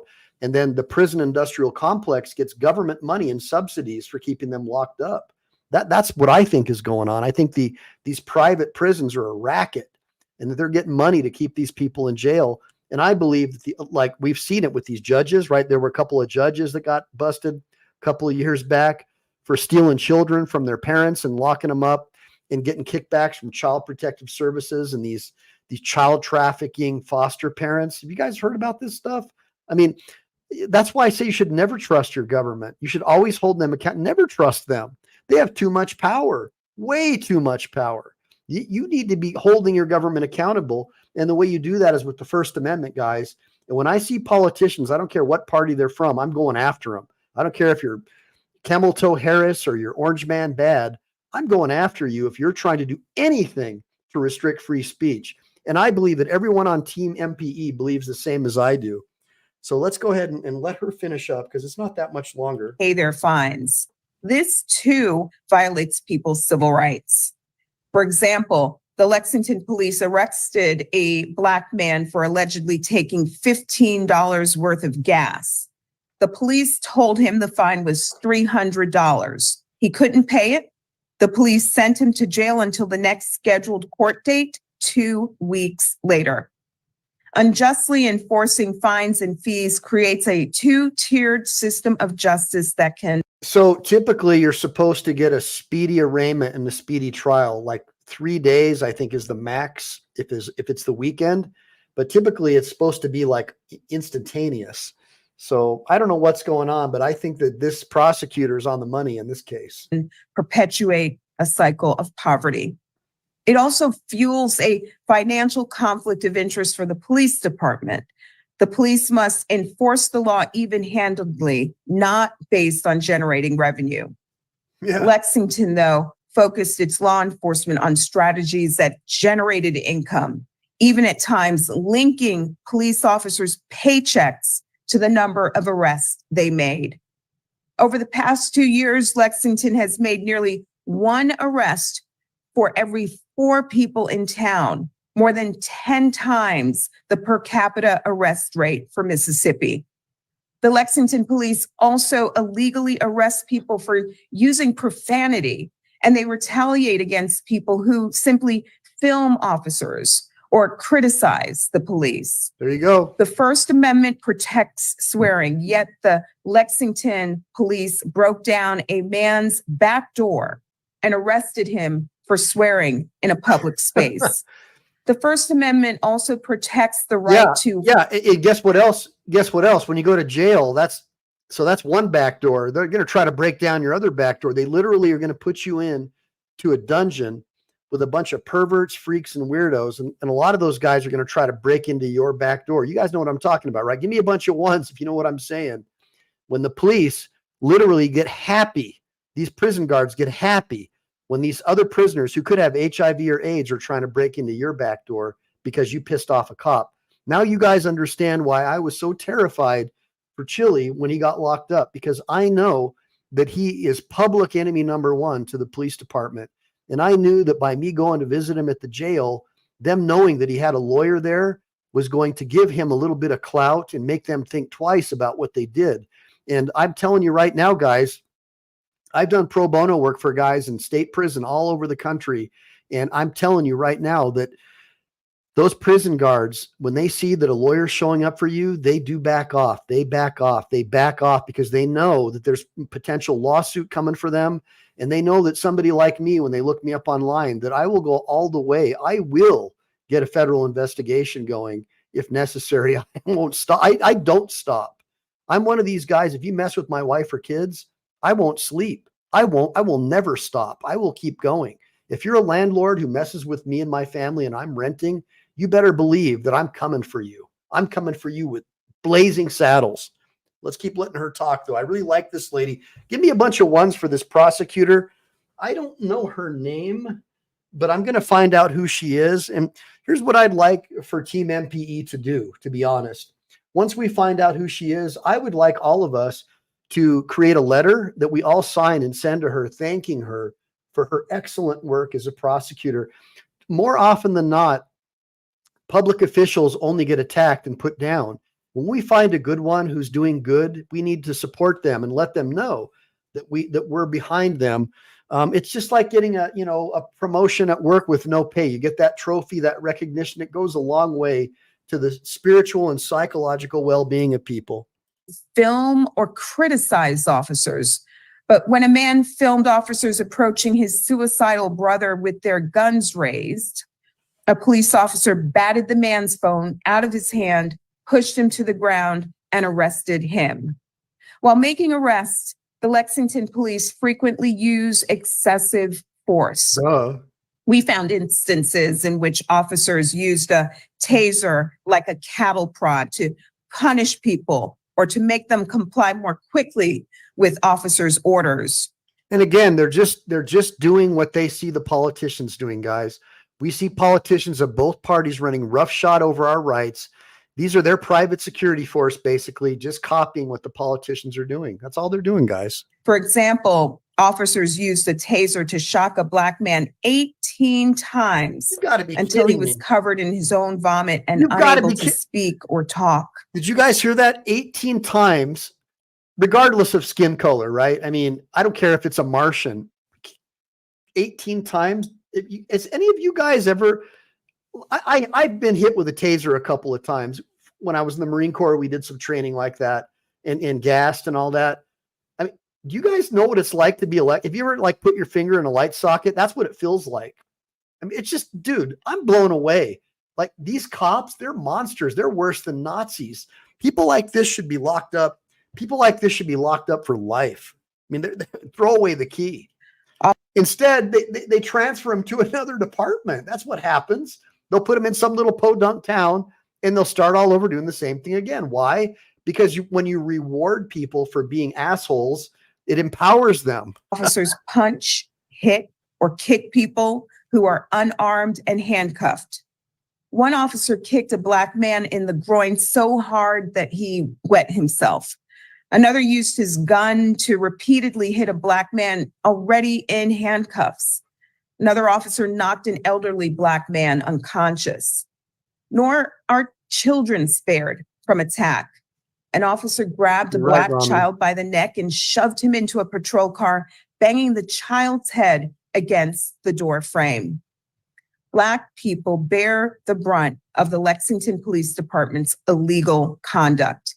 Lexington's former police chief, Sam Dobbins, who regularly spoke disrespectfully to black men, set in motion the aggressive enforcement of low-level violations. Dobbins left the department when recordings of him using racial slurs were released. That's unbelievable. Officials told us that with Dobbins gone, so too. So guys, just so you know, that is one of the bases for a Monell claim, right? A pattern and practice of engaging in behavior that violates the civil rights of a specific group. I mean, I wish I was licensed. Hey, if you're a lawyer and you want to bring me in pro hoc vice, this is exactly the kind of case that I want to get involved in. This is a case that's a real game changer that can really make a difference. Was the problem. We found, however, that the discriminatory practices he initiated continue unabated. We found, however, we also found that Lexington officers frequently tase, punch, and beat Black people without justification, while we identified no such use of force on white people. Wow. Low-level traffic violations that resulted in arrest for Black people yielded only warnings or citations for white people. The result. So that right there, if that's accurate, that absolutely shows an unequal enforcement of the law, and it can be inferred that this was done out as a racist thing, and that's clearly a violation of equal protection, guys. This is really sad. It really makes me sick to my stomach to hear that this is happening in our country after all these years. Like, I served in the Marine Corps with Black dudes, and they were the most athletic, and honestly, they were the toughest Marines I ever served with. And I had a lot of respect for them. I never even thought of this as something that could be possible, even back in the 90s when I was in the Corps. When I hear about stuff like this happening, it just, no wonder. I don't want to get into it. This just makes me sick. 98% of people arrested for traffic offenses are Black. This pattern of racial discrimination not only violates the law, it also erodes the community's trust in law enforcement, the judicial system, and the government more broadly. According to the Bureau of Justice statistics, half of America's police departments have 10 officers or fewer. Every person in the United States enjoys certain fundamental rights, regardless of the size of their town, You'd think, wouldn't the you? contents of their bank account, or the color of their skin. Residents of rural and underserved communities have the same rights and deserve the same. That's right. So we got a comment, a really good comment from Wolfier, and he says, Benja, I heard about gypsy cops who can move state after being fired. Is that still a thing? Absolutely, it is, dude. It happens all the time. That's what I was talking about earlier. Is they'll get in trouble, but they don't take their cop card, not the Chili de Castro cop card, but when cops, they get like a cop card or whatever, they still keep that and they can get recirculated to another city. And so, they'll send them from like a nice metropolitan city to like an Andy Griffith, like podunk town, right? And they'll just keep engaging in the same type of behavior.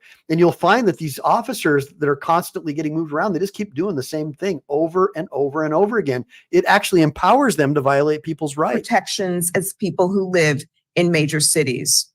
The Justice Department is committed to providing that protection. Police misconduct in smaller communities may not always garner national attention, but rest assured the Justice Department is watching. No city, no town, no law enforcement agency is too large or too small to evade our efforts to safeguard the constitutional rights that every American enjoys. Small and mid-sized police departments must not be allowed to violate people's civil rights with impunity. Lexington is a small rural community, but its police department has had a heavy hand in people's lives, wreaking havoc through use of excessive force, discriminatory policing, retaliation, and more. For too long, the department has been playing by its own rules and operating with impunity. I blame cops like this for so many Black people hating people that look like me. I just want all you guys to know, look, I'm not looking for forgiveness for what those other white people did, because they're not me. Martin Luther King said you judge people by their character, not the content of their skin, right? But I can see why people would just assume that we're the same, right? Can't you? I blame those cops for this hatred against white people by the minority community. I blame these asshole cops. It's ridiculous. Give me a bunch of ones if you blame these asshole cops like I do. It's time for this to end. To the people of Lexington, I want you to know that we heard you. We listened to your testimonies and we thank you for having the courage to speak up. The Lexington Police Department and the city of Lexington have agreed to cooperate with the Justice Department to address the serious challenges we outlined today as we begin the hard, essential work of rebuilding trust and restoring equal justice under law. We need to continue to hear from the Lexington community in the coming days and weeks. We stand with the people of Lexington to extend justice to all its residents. So I want to move on to the next video because look, we're not just talking about. So what that was about, part of the video was about how they're trying to restrict the First Amendment rights of people. So people who spoke out against police, people who said bad things about cops, they were going out of their way to jail them and lock them up and treat them poorly, breaking into their houses, doing all this terrible stuff. But it was based on people exercising their free speech rights. And so today's show is about the global effort to violate the free speech rights of individuals. And like I said earlier, this is not a political show, but Fruit Loop Waltz over here, he's part of this social media, Facebook, Instagram movement where they want to restrict the free speech rights of anybody they disagree with. They want to silence their opponents and pass laws and call anything that they disagree with hate speech, even though they're the primary purveyors of disinformation. And so I wanted to share this one with you really quick about this guy.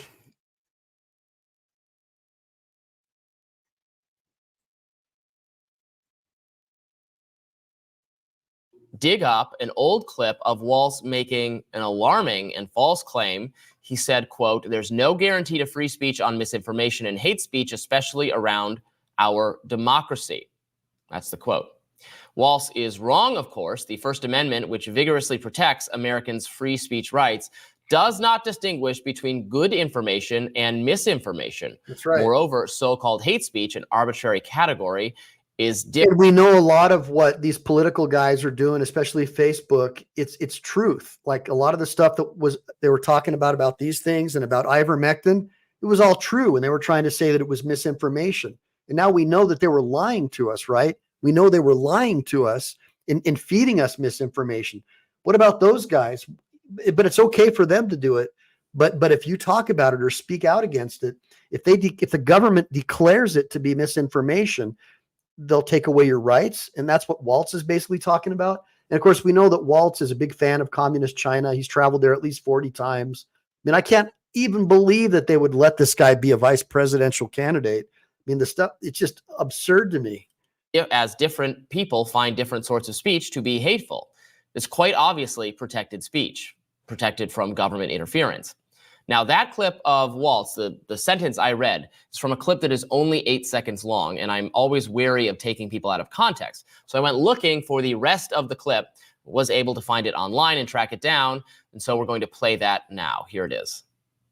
Yeah, years ago, it was the little things, telling people to vote the day after the election. And, we kind of brushed them off. Now we know it's intimidation at the ballot box. Mm-hmm. It's undermining the idea that mail-in ballots aren't legal. I think we need to push back on this. There's no guarantee to free speech on misinformation or hate speech, and especially around our democracy. Tell the truth where the voting places are, who can vote, who's able to be there. And watching some states continue to weaken the protections around the ballot, I think, is what inspiring us to lean into this. Again, all we're asking is to make it as easy and simple as possible to. So should he be prosecuted then for misinformation about saying that he was a command sergeant major when he never was?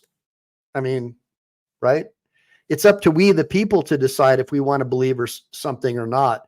It's up to the jury as the trier of fact to decide if it's true or false, not some government employee to tell you that you're engaged in hate speech or misinformation.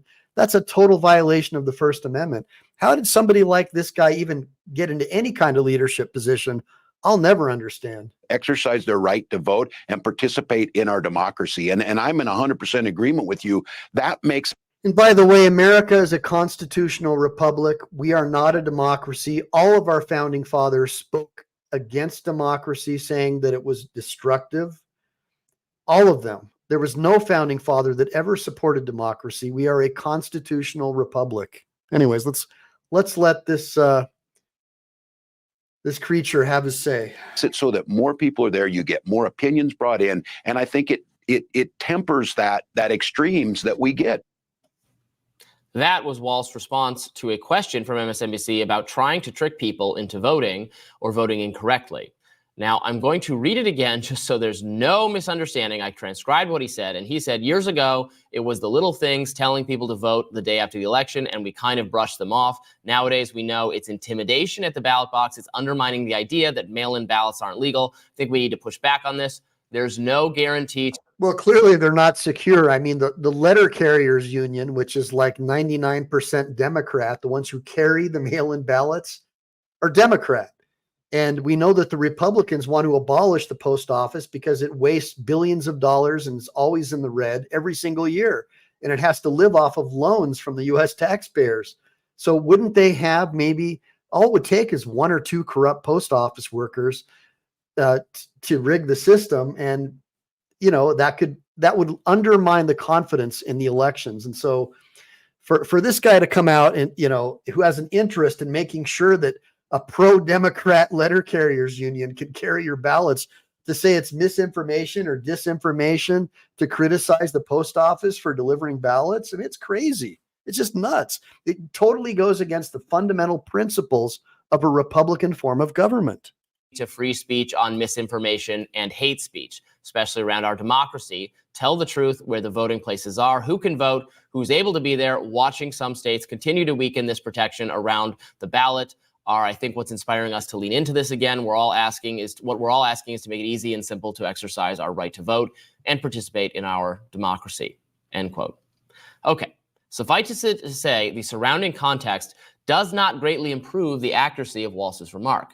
It's unfortunately true that false statements about the time, place, and manner of voting in U.S. elections have occasionally been criminalized. For instance, the Justice Department prosecuted a man named Douglas Mackey for making jokes online encouraging Democrats to vote over the phone. Ha ha. Now, the authorities cited an obscure law from 1870 that was aimed at protecting the Ku Klux Klan, preventing the Ku Klux Klan from threatening black voters away from the polls. The Volokh conspiracy's Eugene Volokh, a law professor, was disturbed by the government's actions and wrote that the authorities were entering murky territory. Now, if Walsh had said that deliberately misinforming specific people about how and when to vote can be considered a criminal action under certain circumstances, then yes, he would have been on solid ground. But he was obviously making a much more general claim about spreading so-called election-related misinformation. So, here's an example of how I could try and be like a Waltz. So I've got a commenter in here saying that the Devious Kid says the USPS is run by a Trump appointee. The failures are his, right? So trying to politicize it, right? But the letter carriers union, the people who carry the ballots, it's like 99% Democrat, right? So I don't care who runs the post office. He's just a figurehead.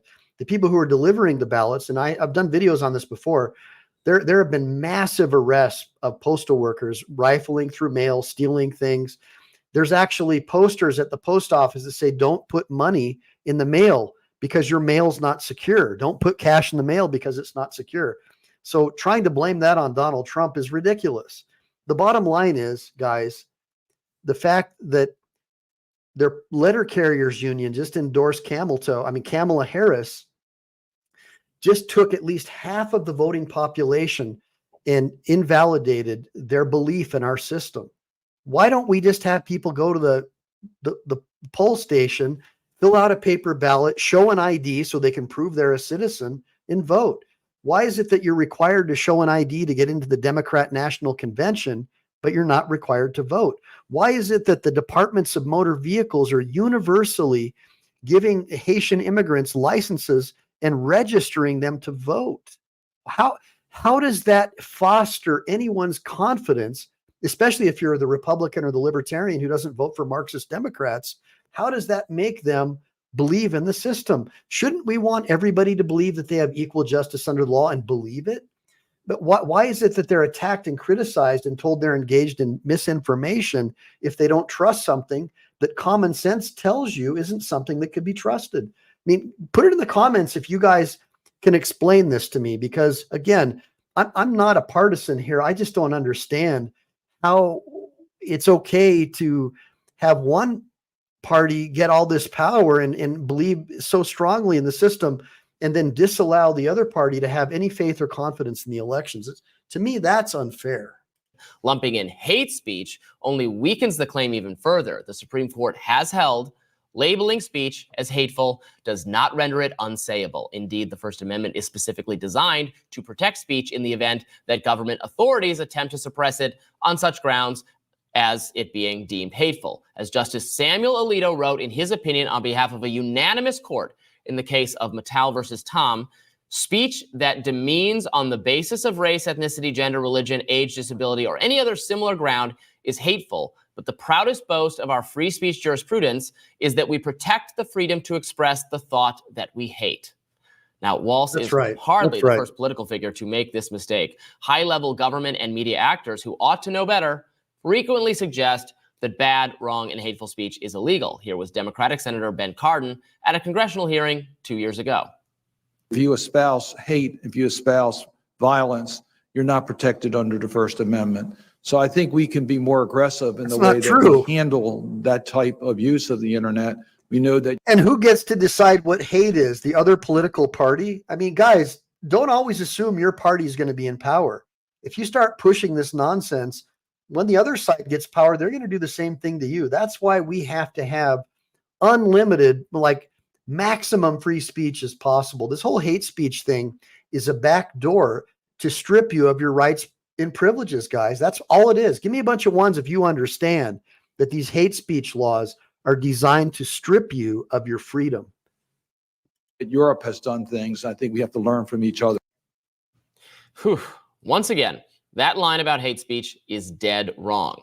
But in a way, it's Walz's invocation of the dreaded specter of misinformation that's especially concerning to me, given the current moral panic around the concept. As I previously explained, an ever-expanding web. That's right, Salty Buckeye. Salty Buckeye brings up a really, really important point. Salty Buckeye says if Nazi speech is not protected, then nobody's speech is protected. And that's precisely the point.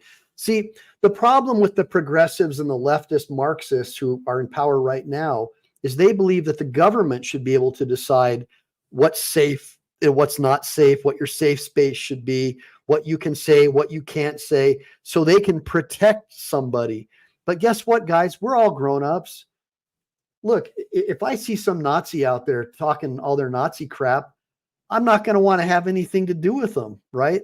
I don't need the government to protect me. I can protect myself and my family by knowing this person has exposed themselves as somebody that I don't want to have anything to do with. That's how you do it, guys. You don't have to have some nanny over here or Twinkle Toes Tim Waltz come over and tell you that he's going to protect you. That guy couldn't fight his way out of a wet paper bag. That's why he had to artificially inflate and lie about his military record, right? So we don't need people like that telling it. Give me a bunch of ones in the comments if you think that you're mature enough and responsible enough and grown up enough to where you don't need the thought police deciding what you should hear and what you shouldn't hear. This is America. This isn't Europe. We're not a bunch of pussies. We are the one group of people who had a violent, bloody revolution to throw off those chains of injustice where the government was trying to decide that they could be our nanny and what we could and couldn't do. We fought against that, and we tarred and feathered politicians for telling us that we couldn't do certain things. All right. So I guess I'm going to have my wife take my son to judo because now I'm on a roll. Sorry, guys. Give me a bunch of ones if you want me to stick around for a little while longer. I've got a 4-minute video. I got a couple more. I got a couple more good ones. So I'm going to try to get through as much of this material as I can because I'm on a roll now. I'm pissed. I can't believe that this guy would have the audacity to tell me that hate speech is protected. Of course, hate speech should be protected because it allows assholes to identify themselves. So people like you and I can decide that we don't want to have anything to do with them, right? Well, silencing them, they're still going to have those thoughts and beliefs. When they're able to talk about it and tell us who they really are, then we know to stay away from them and to keep our kids away from them, right? right, guys? We're the deciders. We're the triers of fact, not some politician getting paid off by the World Economic Forum to restrict our rights, privileges, and immunities for cash. And I recognize myself for 5 minutes. And Mr. Allen, I'm going to give you a little notice. You've written some notes. As far as I'm concerned, you're the person I'm most interested in hearing from. I'm from Charlotte. I've been to the Charlotte field office. I know some people there. I was extraordinarily impressed by you and the other whistleblowers when you previously appeared before the subcommittee. I'm impressed by you again. I haven't been able to be here the whole time. I'm going to yield you some time, just if you have things that you wish to say in just a moment. But the first thing I'm going to say before I do that, and then I'm going to give Mr. Jordan the rest of my time, is I'm just overwhelmingly troubled by the fact that no one seems to be able to do much about what has happened to you. You got the Inspector General, very respectable person. You've done a lot of things that have been historic, but you issue a management alert. And to me, it sounds ridiculous to say you don't think these guys at the FBI, the senior managers, understand that they shouldn't retaliate against somebody by putting them under extreme personal hardship while they engage in a completely baseless persecution over their security clearance, and they leave them in limbo for 27 months, and to this moment haven't paid what I understand to be the consideration under the settlement that's been reached. That is astonishing. And if that's not astonishing enough, that all you can do is issue an alert. Congress does absolutely nothing. In the majority party, not one thing to impose on the Department of Justice or the FBI an appropriate sanction for what they've done. And we have a hearing about it, and everybody in the minority party, they're fearing what Donald Trump would do in the next administration while they sit here and they look at the guy who's been persecuted by the FBI. And everybody in the room understands it. Mr. Allen, do you have comments you wish to make? I'll give you about a minute and a half, and then I want to turn the rest of my time to Mr. Jordan. Yes, sir. I would just say that I consider the hearing today my last act of service as a public servant for the United States of America. Pay attention. And I'll give you my close professional opinion. I was an intel professional for our country for many years, and I would give recommendations, and I'd also look at indications and warnings. So I would offer this to the American people as my warning to them. Since this is a warning to the American people, I say, I personally have no confidence that the FBI will rein in its own conduct. I've been persecuted along with Garrett, Steve and Kyle, and countless other whistleblowers. It is my opinion that the Bureau used reprisal and fear to control the workforce. It has been a seemingly effective tactic. I personally believe that there are no current effective checks and balances against them conducting lawless action with any type of correction in a legitimate time frame. I welcome the work of the IG, but I think any type of lawless action, there's no legitimate time frame to rein them back in. Yep. Their ability to overclassify information can allow them to stonewall forever. Yep. To the American people, you have a duty as a citizen to vote. You. I strongly urge you to do so. It's how you participate in the American experience. I know people have doubts about election integrity, but you must vote. It is your claim. Stake your claim and don't forfeit it willingly. Have your voice heard. My other recommendations are in the natural order. First, vote. The second is the Second Amendment. Arm yourself and know how to defend yourself. Make 3 to 4 friends in your neighborhood and promise to come to each other's mutual aid in times of hardship.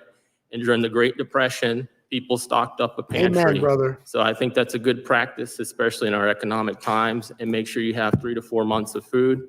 As a person of faith, I'd say pray the rosary, go to the First Friday devotions. That's for everybody, all my brothers and sisters of all faiths, and I know I'm Catholic. So I just want to share something with you.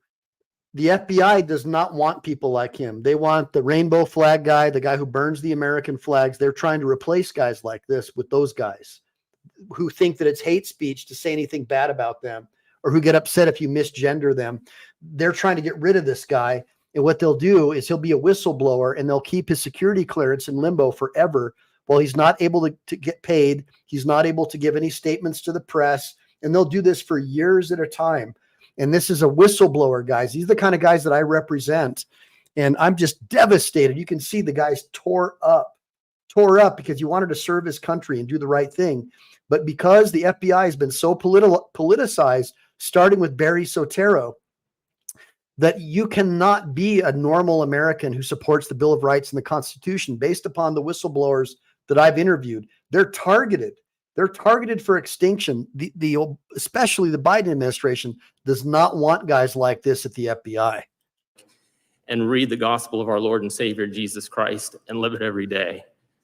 And that's all I have to say. Thank you for the time. You know, Mr. Allen, the fact that there are servants like you who have borne up under persecution that a lot of political leaders in this country do not care about is the thing that heartens the American people. And I'm confident the American people will resolve the situation no matter. I'm not, because they flooded the country with illegal aliens from third world countries and they give them free everything. And they're going to recensus the country even without them voting to where it's just going to be a single party state, single party system. But now this dude, I really like this guy. This is the older Renaissance man, modern Renaissance man. I've been following this guy's channel. I just keep on getting his name wrong. Check this dude out and hear what he's got to say. All right. Because free speech isn't a white or black thing, guys. It's an American thing. That out in less than a minute. Okay. I'm working on it. All right. Anyway, ladies and gentlemen, this happened at the World Economic Forum. Okay. You call it World Economic, tomato, potato. But John Kerry is over here and they're speaking on matters that they expect a lot of us not to pay attention to. And it's very concerning, folks, because these people are so pissed off that outlets like mine and others, whether we agree or disagree, I don't care if you're for the left, I don't care if you're for the right, I don't care what religion you are, or anything brother. Like Amen. That, what your beliefs are, it doesn't matter. You hear that? I don't care if you're from the left. I don't care if you're from the right. I don't care if you're an atheist. I don't care if you're a Christian. The First Amendment matters, guys. It freaking matters. We should have a right to say what we want to, what we think, what we feel. Because if you're not allowed to think, that means somebody else will be doing the thinking for you. If you're not allowed to speak, somebody will be doing the speaking for you. That's right, brother. Ty, what are you talking about? Tell it. It's very interesting and some damning stuff right here that's going on with John Kerry and what he's saying at this World Economic Forum, right? Tell it, brother. Tell it. And it has a lot to do with our Constitution. I'll see if y'all can catch on to what I'm talking about right here. Check this out. Anguish over social media is just growing and growing and growing. Mm-hmm.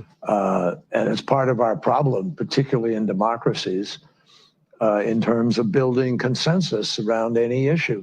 It's really hard to govern today.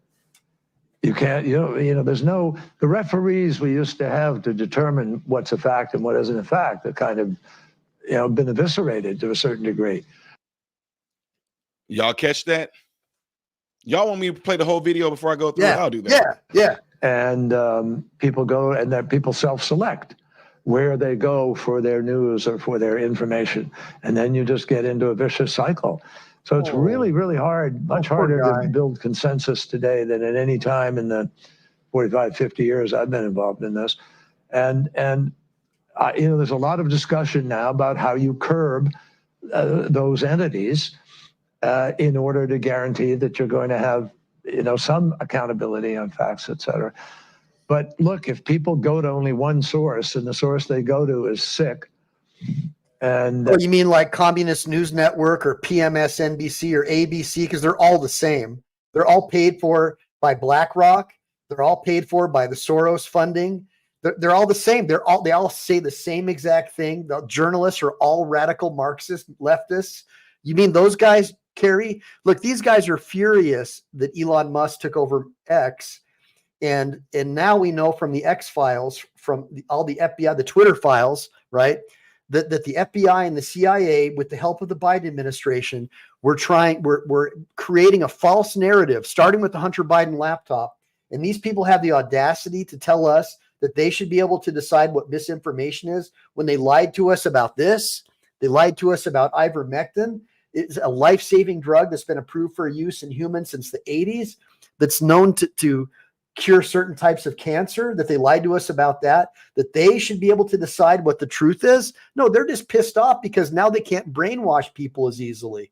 has an agenda and they're putting out disinformation, our First Amendment stands as a major block to the ability to be able to just, hammer it out of existence. So what we need is to win the ground, win the right to govern by hopefully having, winning enough votes that you're free to be able to implement change.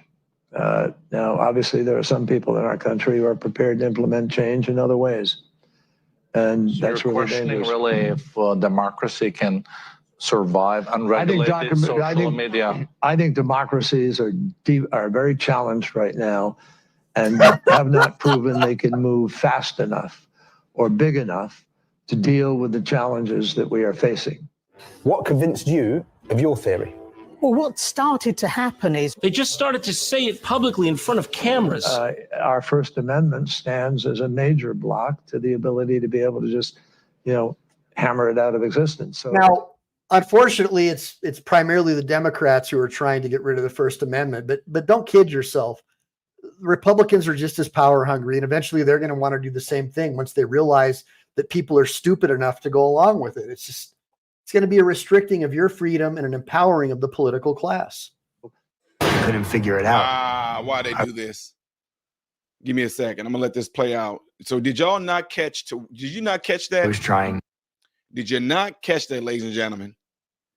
I mean, right there in our faces is what he just got done saying. They have their whole plan of what they're trying to do. And like I mentioned to you guys earlier, a lot of things they're trying to accuse Trump of, they're doing it. This man literally just got done pretty much trying to infringe on our constitutional rights.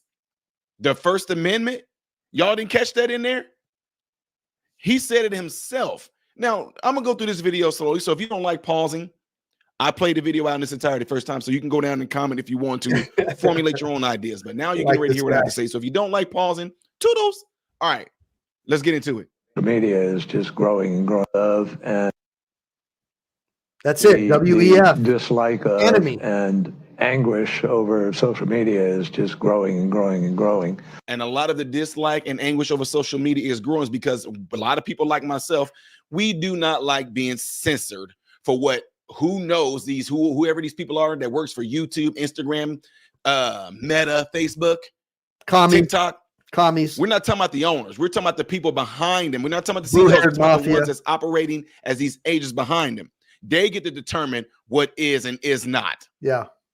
They get to determine what's true and what's not. Not us, even though we have a fact in the same people who want to do drag queen story hour in front of your kindergartner. What the hell are they, like grown men dressed as women wanting to do drag queen story hour? That's same exact people. Carrie's all for that. That's what I have a problem with being a father. It's crazy. Opinion, they get to tell us what's true and what's not. It's amazing. They were literally on here telling medical professionals like myself, doctors, PAs, therapists, nurses, nurse practitioners, physician's assistants. They were on here telling us what's fact and what's not a fact when it comes to medicine. And nobody in Google, I guarantee you, I know nobody in Google is a doctor. Nobody in Google is anything in medical related whatsoever, but they'll sit there and tell us what's factual and what's not, like they went to school all these years like we did. It's crazy. Love this guy. And you'll know what I'm talking about once I get into it. And it's part of our problem, particularly in democracies, in terms of building consensus around any issue. It's really hard to govern today. In other words, it's really hard to silence people who are free thinkers, who have their own ideas, who's not on board with our new world order agenda. There's the referees we used to have to determine what's a fact and what isn't a fact that kind of, been eviscerated. That's a lie. They are actually grown and they're bigger than what they've ever had before because they sit there and they censor everything on the internet that they do not like, that they absolutely 100% do not like. So what makes these people like him upset is there's individuals like mine. I don't even have that big of a channel, but there's other channels that are huge. And we are pulling in more people. We're pulling in more ratings because we're putting the truth out there. They don't like it. They at one time Dude, my channel gets more than some CNN shows, and they hate it because they had a monopoly on brainwashing, and all I do is teach you guys to think, critical thinking. That's all I'm trying to do is get you to think critically, guys. And we're able to control what's true and what's not. You think it's by accident, like people like George Soros buying over 200 some radio companies right now, while we're drawing closer and closer to the election, so he can control the agenda that's going to be spewed out from these radio stations? That's why they want this. They don't want us to see the real truth. They want us to believe what it is that they're putting out. And you know what? It's working on a whole lot of people, because you can tell based off of how some of you guys respond and how you guys are even just making your decisions right now. That is not an intellectual, well thought out decision that you're making. You're doing it based off of what you were told to do. A certain degree. And people go and then people self-select where they go for their news or for their information. And then you just get into a vicious cycle. What's wrong with that? What's wrong with that? What's wrong with going where you want to go? What's going to choose what you want to choose? What's wrong with choosing the news network or whatever it is that you choose to listen to versus what they want to give you? They don't want to give you a choice. See what I'm saying? All these things that's in the I'll tell you why. Because the BBC controls the brains of the British, big time government funded media, controls the brains of the Europeans, and these American politicians like John Kerry, Rothschild family members, right, are so upset that they don't have the same power because they feel that they're entitled to control us because they're part of the political class and the Europeans do it. They don't get it. Our founding fathers gave us this republic because they wanted to escape exactly what this mother effer is trying to put upon you and your children. This guy is no different than a Joe Stalin or a Mao Zedong. In the Constitution, the inalienable rights and inalienable rights. Yes, you heard me. They want to take that away. That's right. That's y'all don't even, if you can't even see this and understand this, you're gonna miss it. And that's why under individuals who might be ignorant to our rights and the Constitution, it can easily be stripped from you if you don't know what it is. It's just like if you don't know what your rights are, they can easily be taken from you. Because to you, you never knew what they were. Therefore, if they get taken from you, you don't feel like you've lost anything. You never knew you even had it. So it's really, really hard, much harder to build consensus today than at any time in the 45, 50 years I've been involved in this. That's good. And there's a lot of discussion now about how you curb those entities in order to guarantee that you're going to have, some accountability on facts, et cetera. What he's saying is they want to be able to do what they were doing before with large platforms like YouTube, Instagram, TikTok, Facebook. They want to be able to go in there like they had Mark Zuckerberg admitted that the Biden administration heavily influenced them via the FBI and all that to tell them what to do and what not to do, to tell them who to censor, who not to censor, tell them which subjects they want to suppress, which subjects they want to shoot to the top. He wants more control over that, ladies and gentlemen. That's what they want. And it's right there. They're saying it out there in the open right now. But the thing is, things like the World Economic Forum, whatever. Most people don't pay attention to this. These people are trying to make these things and make worldwide decisions on what we can do. But the United States, that's what's supposed to make us completely different and unique. We're not supposed to be like the rest of the world. That's why we have the longest going constitution right now than any country in this world. Is because it was, to me, in my opinion, y'all can disagree, I don't. Divinely inspired. Yes. That's why it's going so strong today, and they're doing everything they can to pretty much dismantle it, but yet they want to try to act like Trump is doing it when they're saying it out. You hear that? Divinely inspired, guys. That's what I've been telling y'all. Look, this guy's way better than me. Real quick. I want y'all, I'm going to give you this guy's, his channel is Modern Renaissance Man. Let me pull this link really quick. I would really appreciate it. And look, I don't know who this guy is. I've never met him. I follow his channel real quick, man. Just give me a second. I'm putting his right now. Please like and subscribe to Modern Renaissance Man and give him a comment. Let him know that Team MPE, give him my channel. Let him know that I did a show about him. I want this dude to come on my show, man. This guy is so legit. mean, I am so proud of this guy. He just, I can't, just keep on listening. This guy's legit, man. Allowed right here to our face. We already seen that they want to take away our freedom of speech. Now they want to take away your freedom of choice. But look, if people, and last time I checked, didn't people like John Kerry, people like Al Gore, folks way back when, they were the only sources at a time that we were able to listen to. Remember, y'all, the ice shelves are going to melt. Florida is going to be underneath it. The Florida Keys in 10 years is going to be completely submerged underwater because the ice shelves are melting. Oh, remember global warming, everybody. Oh, rising temperatures are going to be so hot, we're not even going to have wintertime no more. Remember all that? Yep. And what happened? Tax now increases. He's supposed to have been the climate change czar. What's going on with the climate right now? Right now, we just had a hurricane hit down here in Florida, Helen, and we got 2 more falling behind that. Are we surprised? No. You want to know why? Hurricanes have hurricane seasons. It's coming upon a close, and hopefully, it ends in October. Not like on October, as in the first day of the month, but usually hurricane season is over within the October month, right? We know this. Just like next year, once spring hits, we know there's going to be tornado season in the Midwest. They call it Tornado Alley. You can preach climate change. You can preach global warming. You can preach the ice shelves melting. You can do whatever you want to. Say whatever you want to. But you're not going to be able to control nature, stop nature from doing what it's always done since we've been here. So It's not getting worse.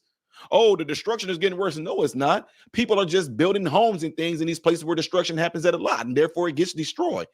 Places where hurricanes have hit, places where tornadoes have hit. If there were no homes, I mean, you can see, right? The government, like John Kerry and these globalist elites, they want to outlaw common sense. That's why they want to flood your country with sub-Saharan Africans where inbreeding is prominent, because the IQ of these people is less than 60, guys. Look it up. Google it yourself. Don't accuse me of making up misinformation. Do your research. There, we wouldn't say, oh, it's destruction, would we? No. So anyway, let's get ready to finish this up. People go to only one source, and the source they go to is sick. Yeah. The New World Order source is sick, and they want us all to go to it. He's saying it out loud. They're telling us. They make it seem like there's a problem when they're also telling you that we are the ones that are the problem. Yep. Everything he's saying is about them. And, has an agenda, and they're putting out disinformation. Like they're doing. Russia. Like they've been doing every election. All that. Russia. Oh, the Biden laptop, that's all a hoax. It's all fake. But they want us to continue to go to that source. But they don't want individuals like me and others to question that, to let me see it for myself. No, just believe us that the sky is blue. Just believe us. Believe us that the sky is blue and just believe that. No, I want to go and see for myself. Well, see, that's the problem. Why do you want to see it for yourself? They don't like that, ladies and gentlemen. Our First Amendment stands as a major block to. And there you have it. What more do y'all want? The First Amendment stands as a major block? The ability to be able to just, hammer it out of existence. So the First Amendment stands as a major block to be able to hammer it out of existence. You want to take away our First Amendment so y'all can control everything else. You want to control our speech. You control the speech, you don't have the ability really to think. If you can't think, someone is going to be doing the thinking for you. Now, I know this had nothing to do with our era right now, but Charlie Chaplin said an important thing during that Dictator movie, black and white film. Don't give yourselves to brutes, men who despise you, enslave you, who regiment your life, tell you what to do, what to think, and what to feel, who drill you and diet you, use you as cannon fodder. Don't give yourselves to these men, machine men with machine minds. You are not machines. You are men.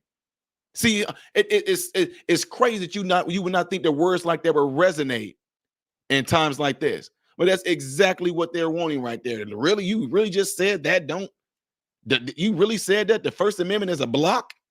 So what we need is to win the ground, win the right to govern by hopefully having, winning enough votes that you're free to be able to implement change. Y'all, you know what he just said? Yeah. Hopefully there can be enough votes where you guys will have the freedom to go in there and shut the Americans up.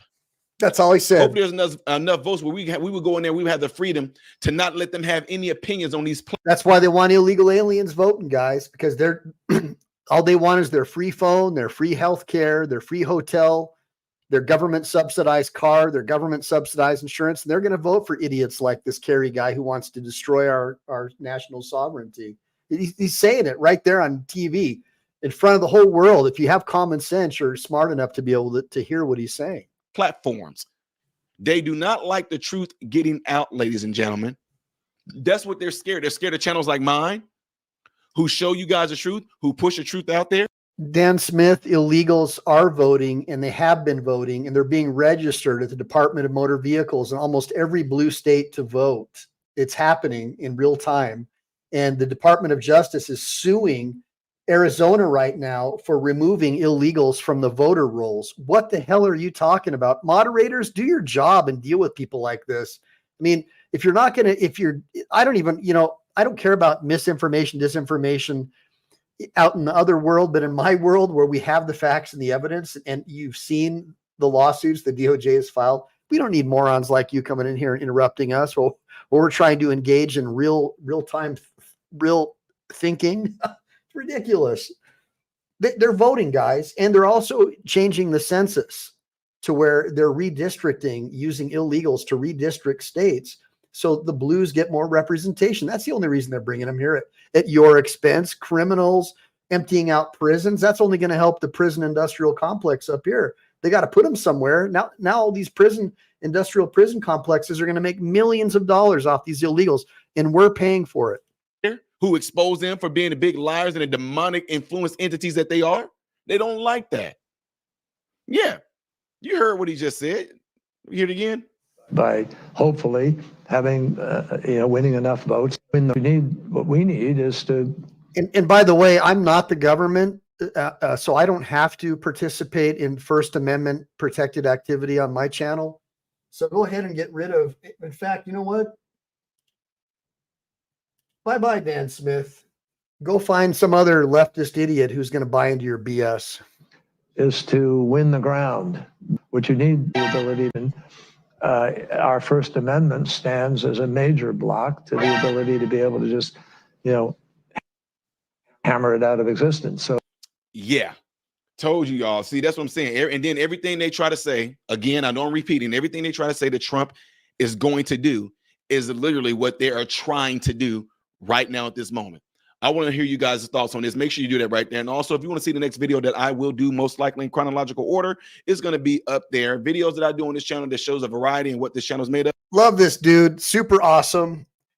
Modern Renaissance man. I'm going to go ahead and put him up here. So,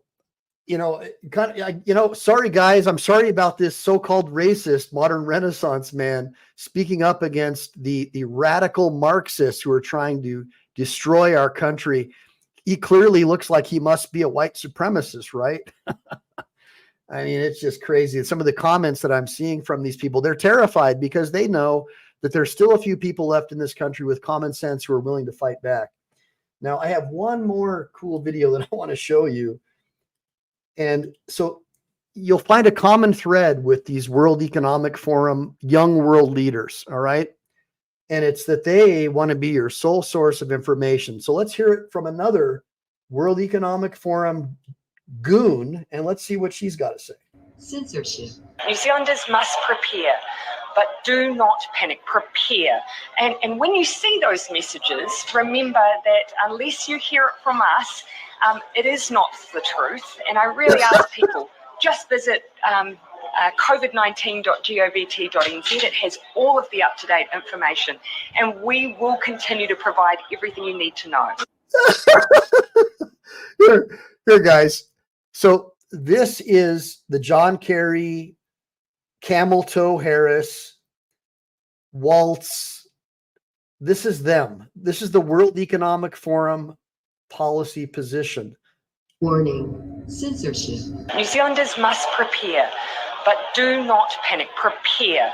And when you see those messages, remember that unless you hear it from us, it is not the truth. And I really ask people, just visit covid19.govt.nz. It has all of the up-to-date information, and we will continue to provide everything you need to know. And then you see the guy in the background shaking his head. I wonder how much money this guy's getting, right? So it's just unbelievable, guys, what's going on out there.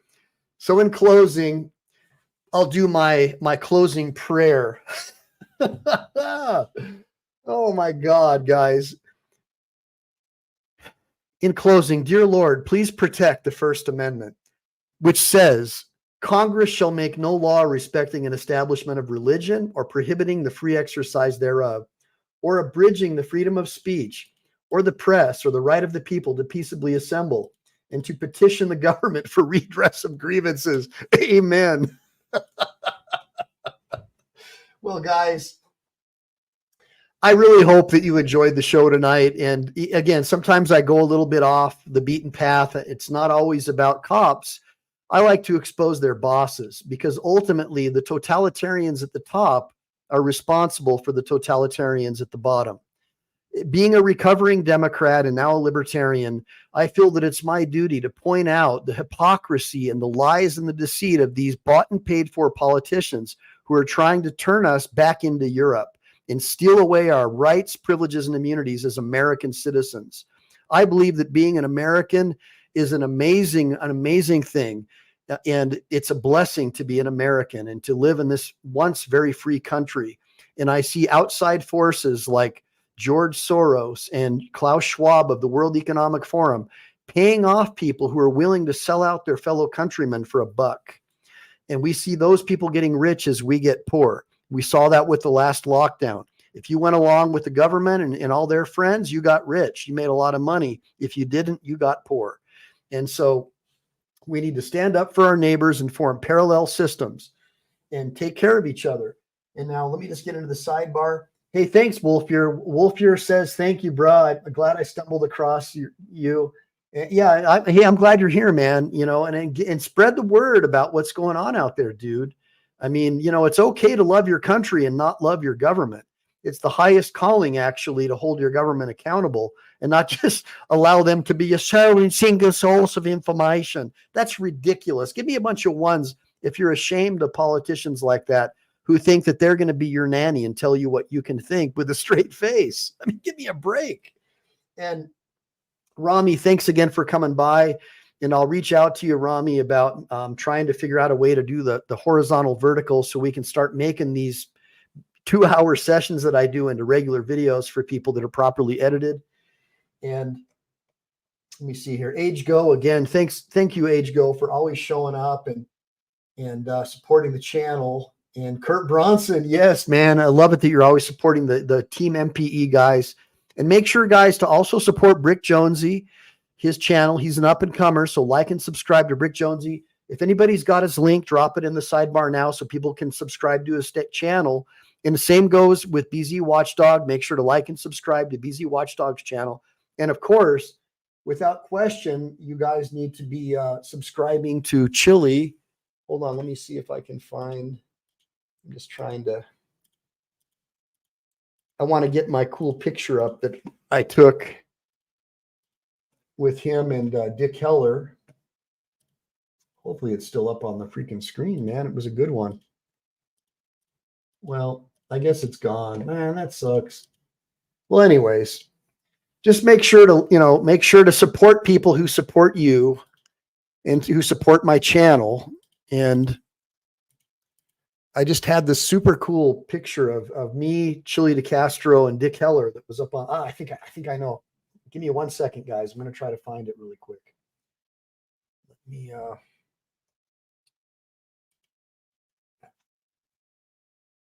That's getting too difficult. All right. So anyways, guys, that being said, make sure to like and subscribe. Make sure to save, because we never know when the thought police are going to take down this channel. In fact, Chili and I are thinking about moving over to Patreon or maybe Rumble.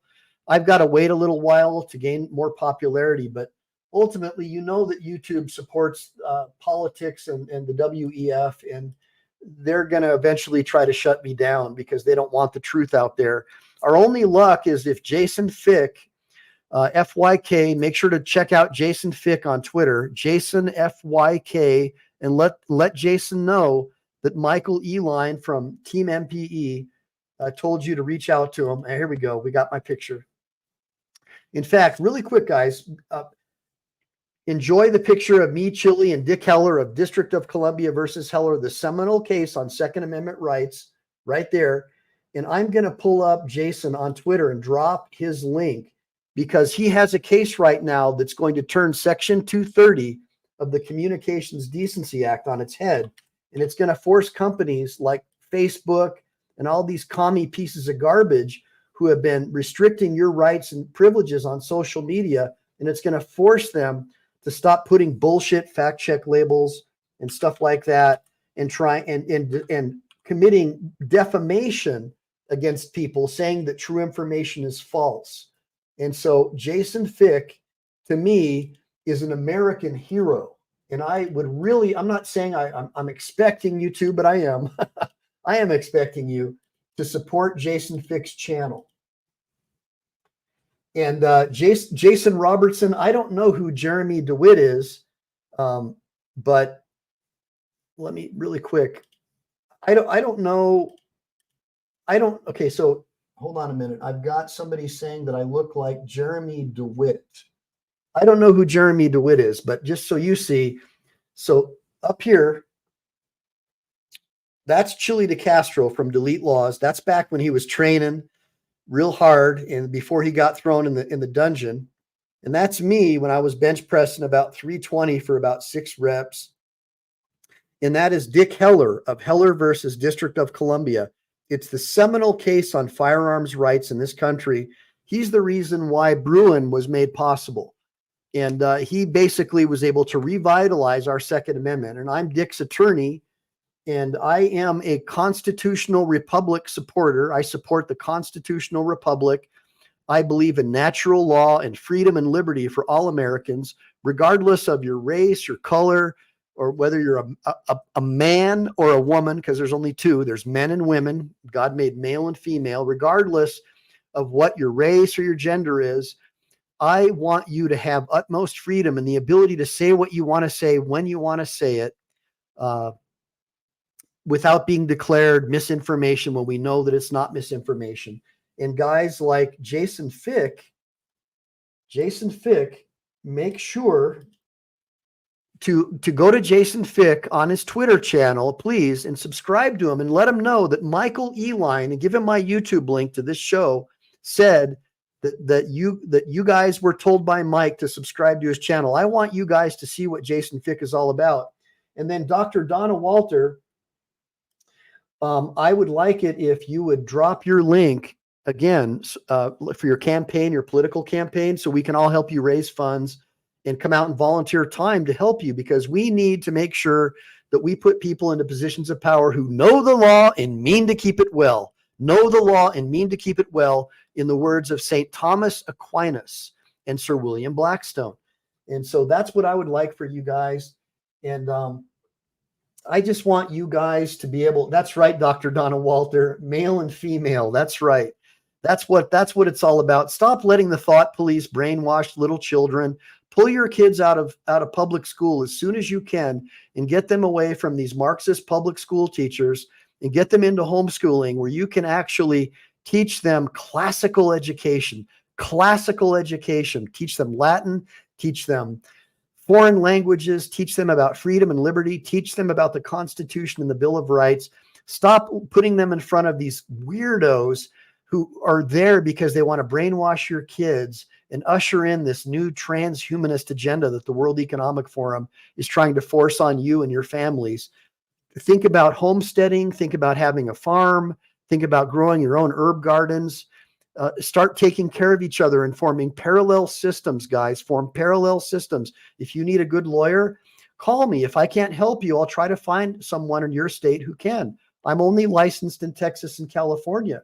But as a team, like Martin Luther King Jr. did, we can work together and we can help each other and make America safe again, make America safe again, make America responsible again, make American people educated again, make Americans critical thinkers again, Critical thinking is something that we lack right now in this society. People that fall for things like John Kerry is saying, or that like Twinkle Toes Waltz is saying, those people are crazy. The things that they're saying, they literally are telling you that they need to be able to restrict what you can hear, see, and say in order for you to be safe. It's crazy. We should not be following that line of thinking, guys. So please, again, go check out Jason Fick. I just put his link one more time. Make sure to like and subscribe to his channel and follow what he's doing. He has a case right now before the Ninth Circuit that is going to turn Section 230 on its head. And that's going to force people like Zuck. It's going to force them to stop putting these bullshit, lying fact check labels that are false, that have absolutely no value, that try to make you look like you're dumb or that you're a liar so they can paint you as an outcast. That's all they're doing. It's defamatory. These fact checkers are all bought and paid for. They're not independent. And almost all of them are Marxist leftists like the Snopes. None of it's true. It's nonsense. Typically, they'll fact check something that your article doesn't even say, and they'll use that as a basis to throttle your social media account. They give it the appearance that they did something good for people. And these young kids that have been brainwashed in the public school system, they fall for it hook, line, and sinker. That's going to be your next generation of politicians. There is a battle between good and bad right now, people. You know it, and it's happening right before your eyes in real time. You need to make sure to like and subscribe to people's channels like mine who are going to keep you educated. And as we get kicked off and booted around by these people, make sure to remember who I am, because on Twitter, there's still a lot of free speech. And if you follow me there, I'll make sure to give you the link to my other new channel that I'm going to have once the Thought Police take this one down. As a matter of fact, I'll close my show a little bit differently today because I didn't do my bumper. But here's my bumper, and then after that, we'll close it out. To another edition of Ask Michael Ehline. This is where I teach people the law in an unorthodox manner by using examples that we see in the news, case law briefs, but it's all about exposing the Leviathan and its instrumentalities and taking back your rights. Know the law and mean to keep it well. Come here to learn from an expert to know your right. Make sure to like and subscribe. Make sure to save, because we never know when the Thought Police are going to take down this channel. All right, guys. So with that being said, I love you guys. I hope to see y'all soon. And Cool Pal, thanks for joining me today, Cool Pal. Stacy Parenti, as always. Stacy says, I thought I was going back to work at the school in pre through K, but now I think I'll be a homeschool teacher, as they have boys in dresses and on the cooling homework sheets. I don't want my child being groomed. Yeah, that's all it is, just child grooming. And again, this is about Obamacare. What's happening is there's a bunch of really sick people in the medical community, like plastic surgeons and people who sell hormone replacement therapy, trying to get this classified as a mental illness under Obamacare, so they can start doing these surgeries on little children. Guys, this is a battle between good and evil. Make no mistake about it. This is a battle between good and evil. If you guys don't start getting active and forming parallel systems and boycotting these people who are trying to hoist this evil upon our children, this country is doomed. It is absolutely doomed. Now, look, I'm volunteering a lot of my time. So before I go, I'm just going to ask you one last time to please go and try to support my channel by getting a copy of my book. It won't be this soft cover, but it will be the digital version of this ebook, which is my journey to becoming a practicing lawyer with no law school or undergrad. And of course, as you guys know, after I passed the bar and became a practicing attorney, I went on to get a Juris Doctorate.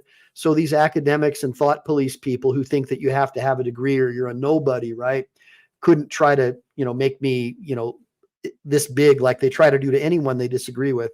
So actually, I'm just a guy who actually became a lawyer, got a law degree after I was already a practicing attorney. And in my book, the digital version of this book, I tell you how I did it. And I talk about the other states that offer programs that are similar, where you could do the same thing. And look, yes, I do have a higher than normal IQ, but that doesn't mean that somebody with a lower IQ can't do it. It's all about perseverance. And it's also about surrounding yourself with people who believe in you. Okay. It's about understanding. And it's about having people who understand and believe in you. I slept on park benches in order to be able to do this. And now you guys are the indirect and direct beneficiaries of my journey and my struggles, because now I'm sharing with you invaluable information that I want you to pass on. So make sure to share my channel with all your friends and family members, and make sure to help get the word out that we can form parallel systems. You don't need to go to Target and buy satanic Luciferian garbage and have your children exposed to all that satanic crap. You don't need to have some public school teacher brainwashing your children to hate their country.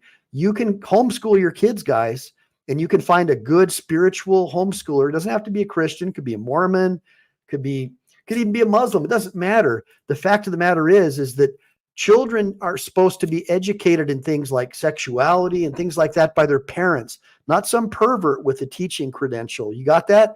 Not some groomer with the teaching credential who's been empowered by academia and the blue-haired mafia to brainwash your children. No, no, no. And if you're in California, take my advice. If you love your children, you will flee California. If you love your children, you will flee California. And with that being said, God bless you guys. Semper Fi, do or die. I'll see you guys. I won't see you tomorrow. I have a meeting with a lawyer tomorrow night in Nevada. But I'll try to make it back on Thursday night, where we're going to do a show about Brady with a retired lawyer friend of mine from Ohio, a trial lawyer. And we're going to talk about the Brady law, and we're going to talk about the original debate between Camel Toe Harris and Sleepy Joe, Dementia Joe Biden. And we're going to get into some of the things that she said and her work as a prosecutor and all the lies and misinformation that she spread, the same people who want to control what they think is misinformation. We're going to talk about what she did and some of the crazy things that she got away with as a prosecutor, and not going after the Catholic Church for molesting children. And we're going to get into it, guys. We're going to expose her record as a lawyer.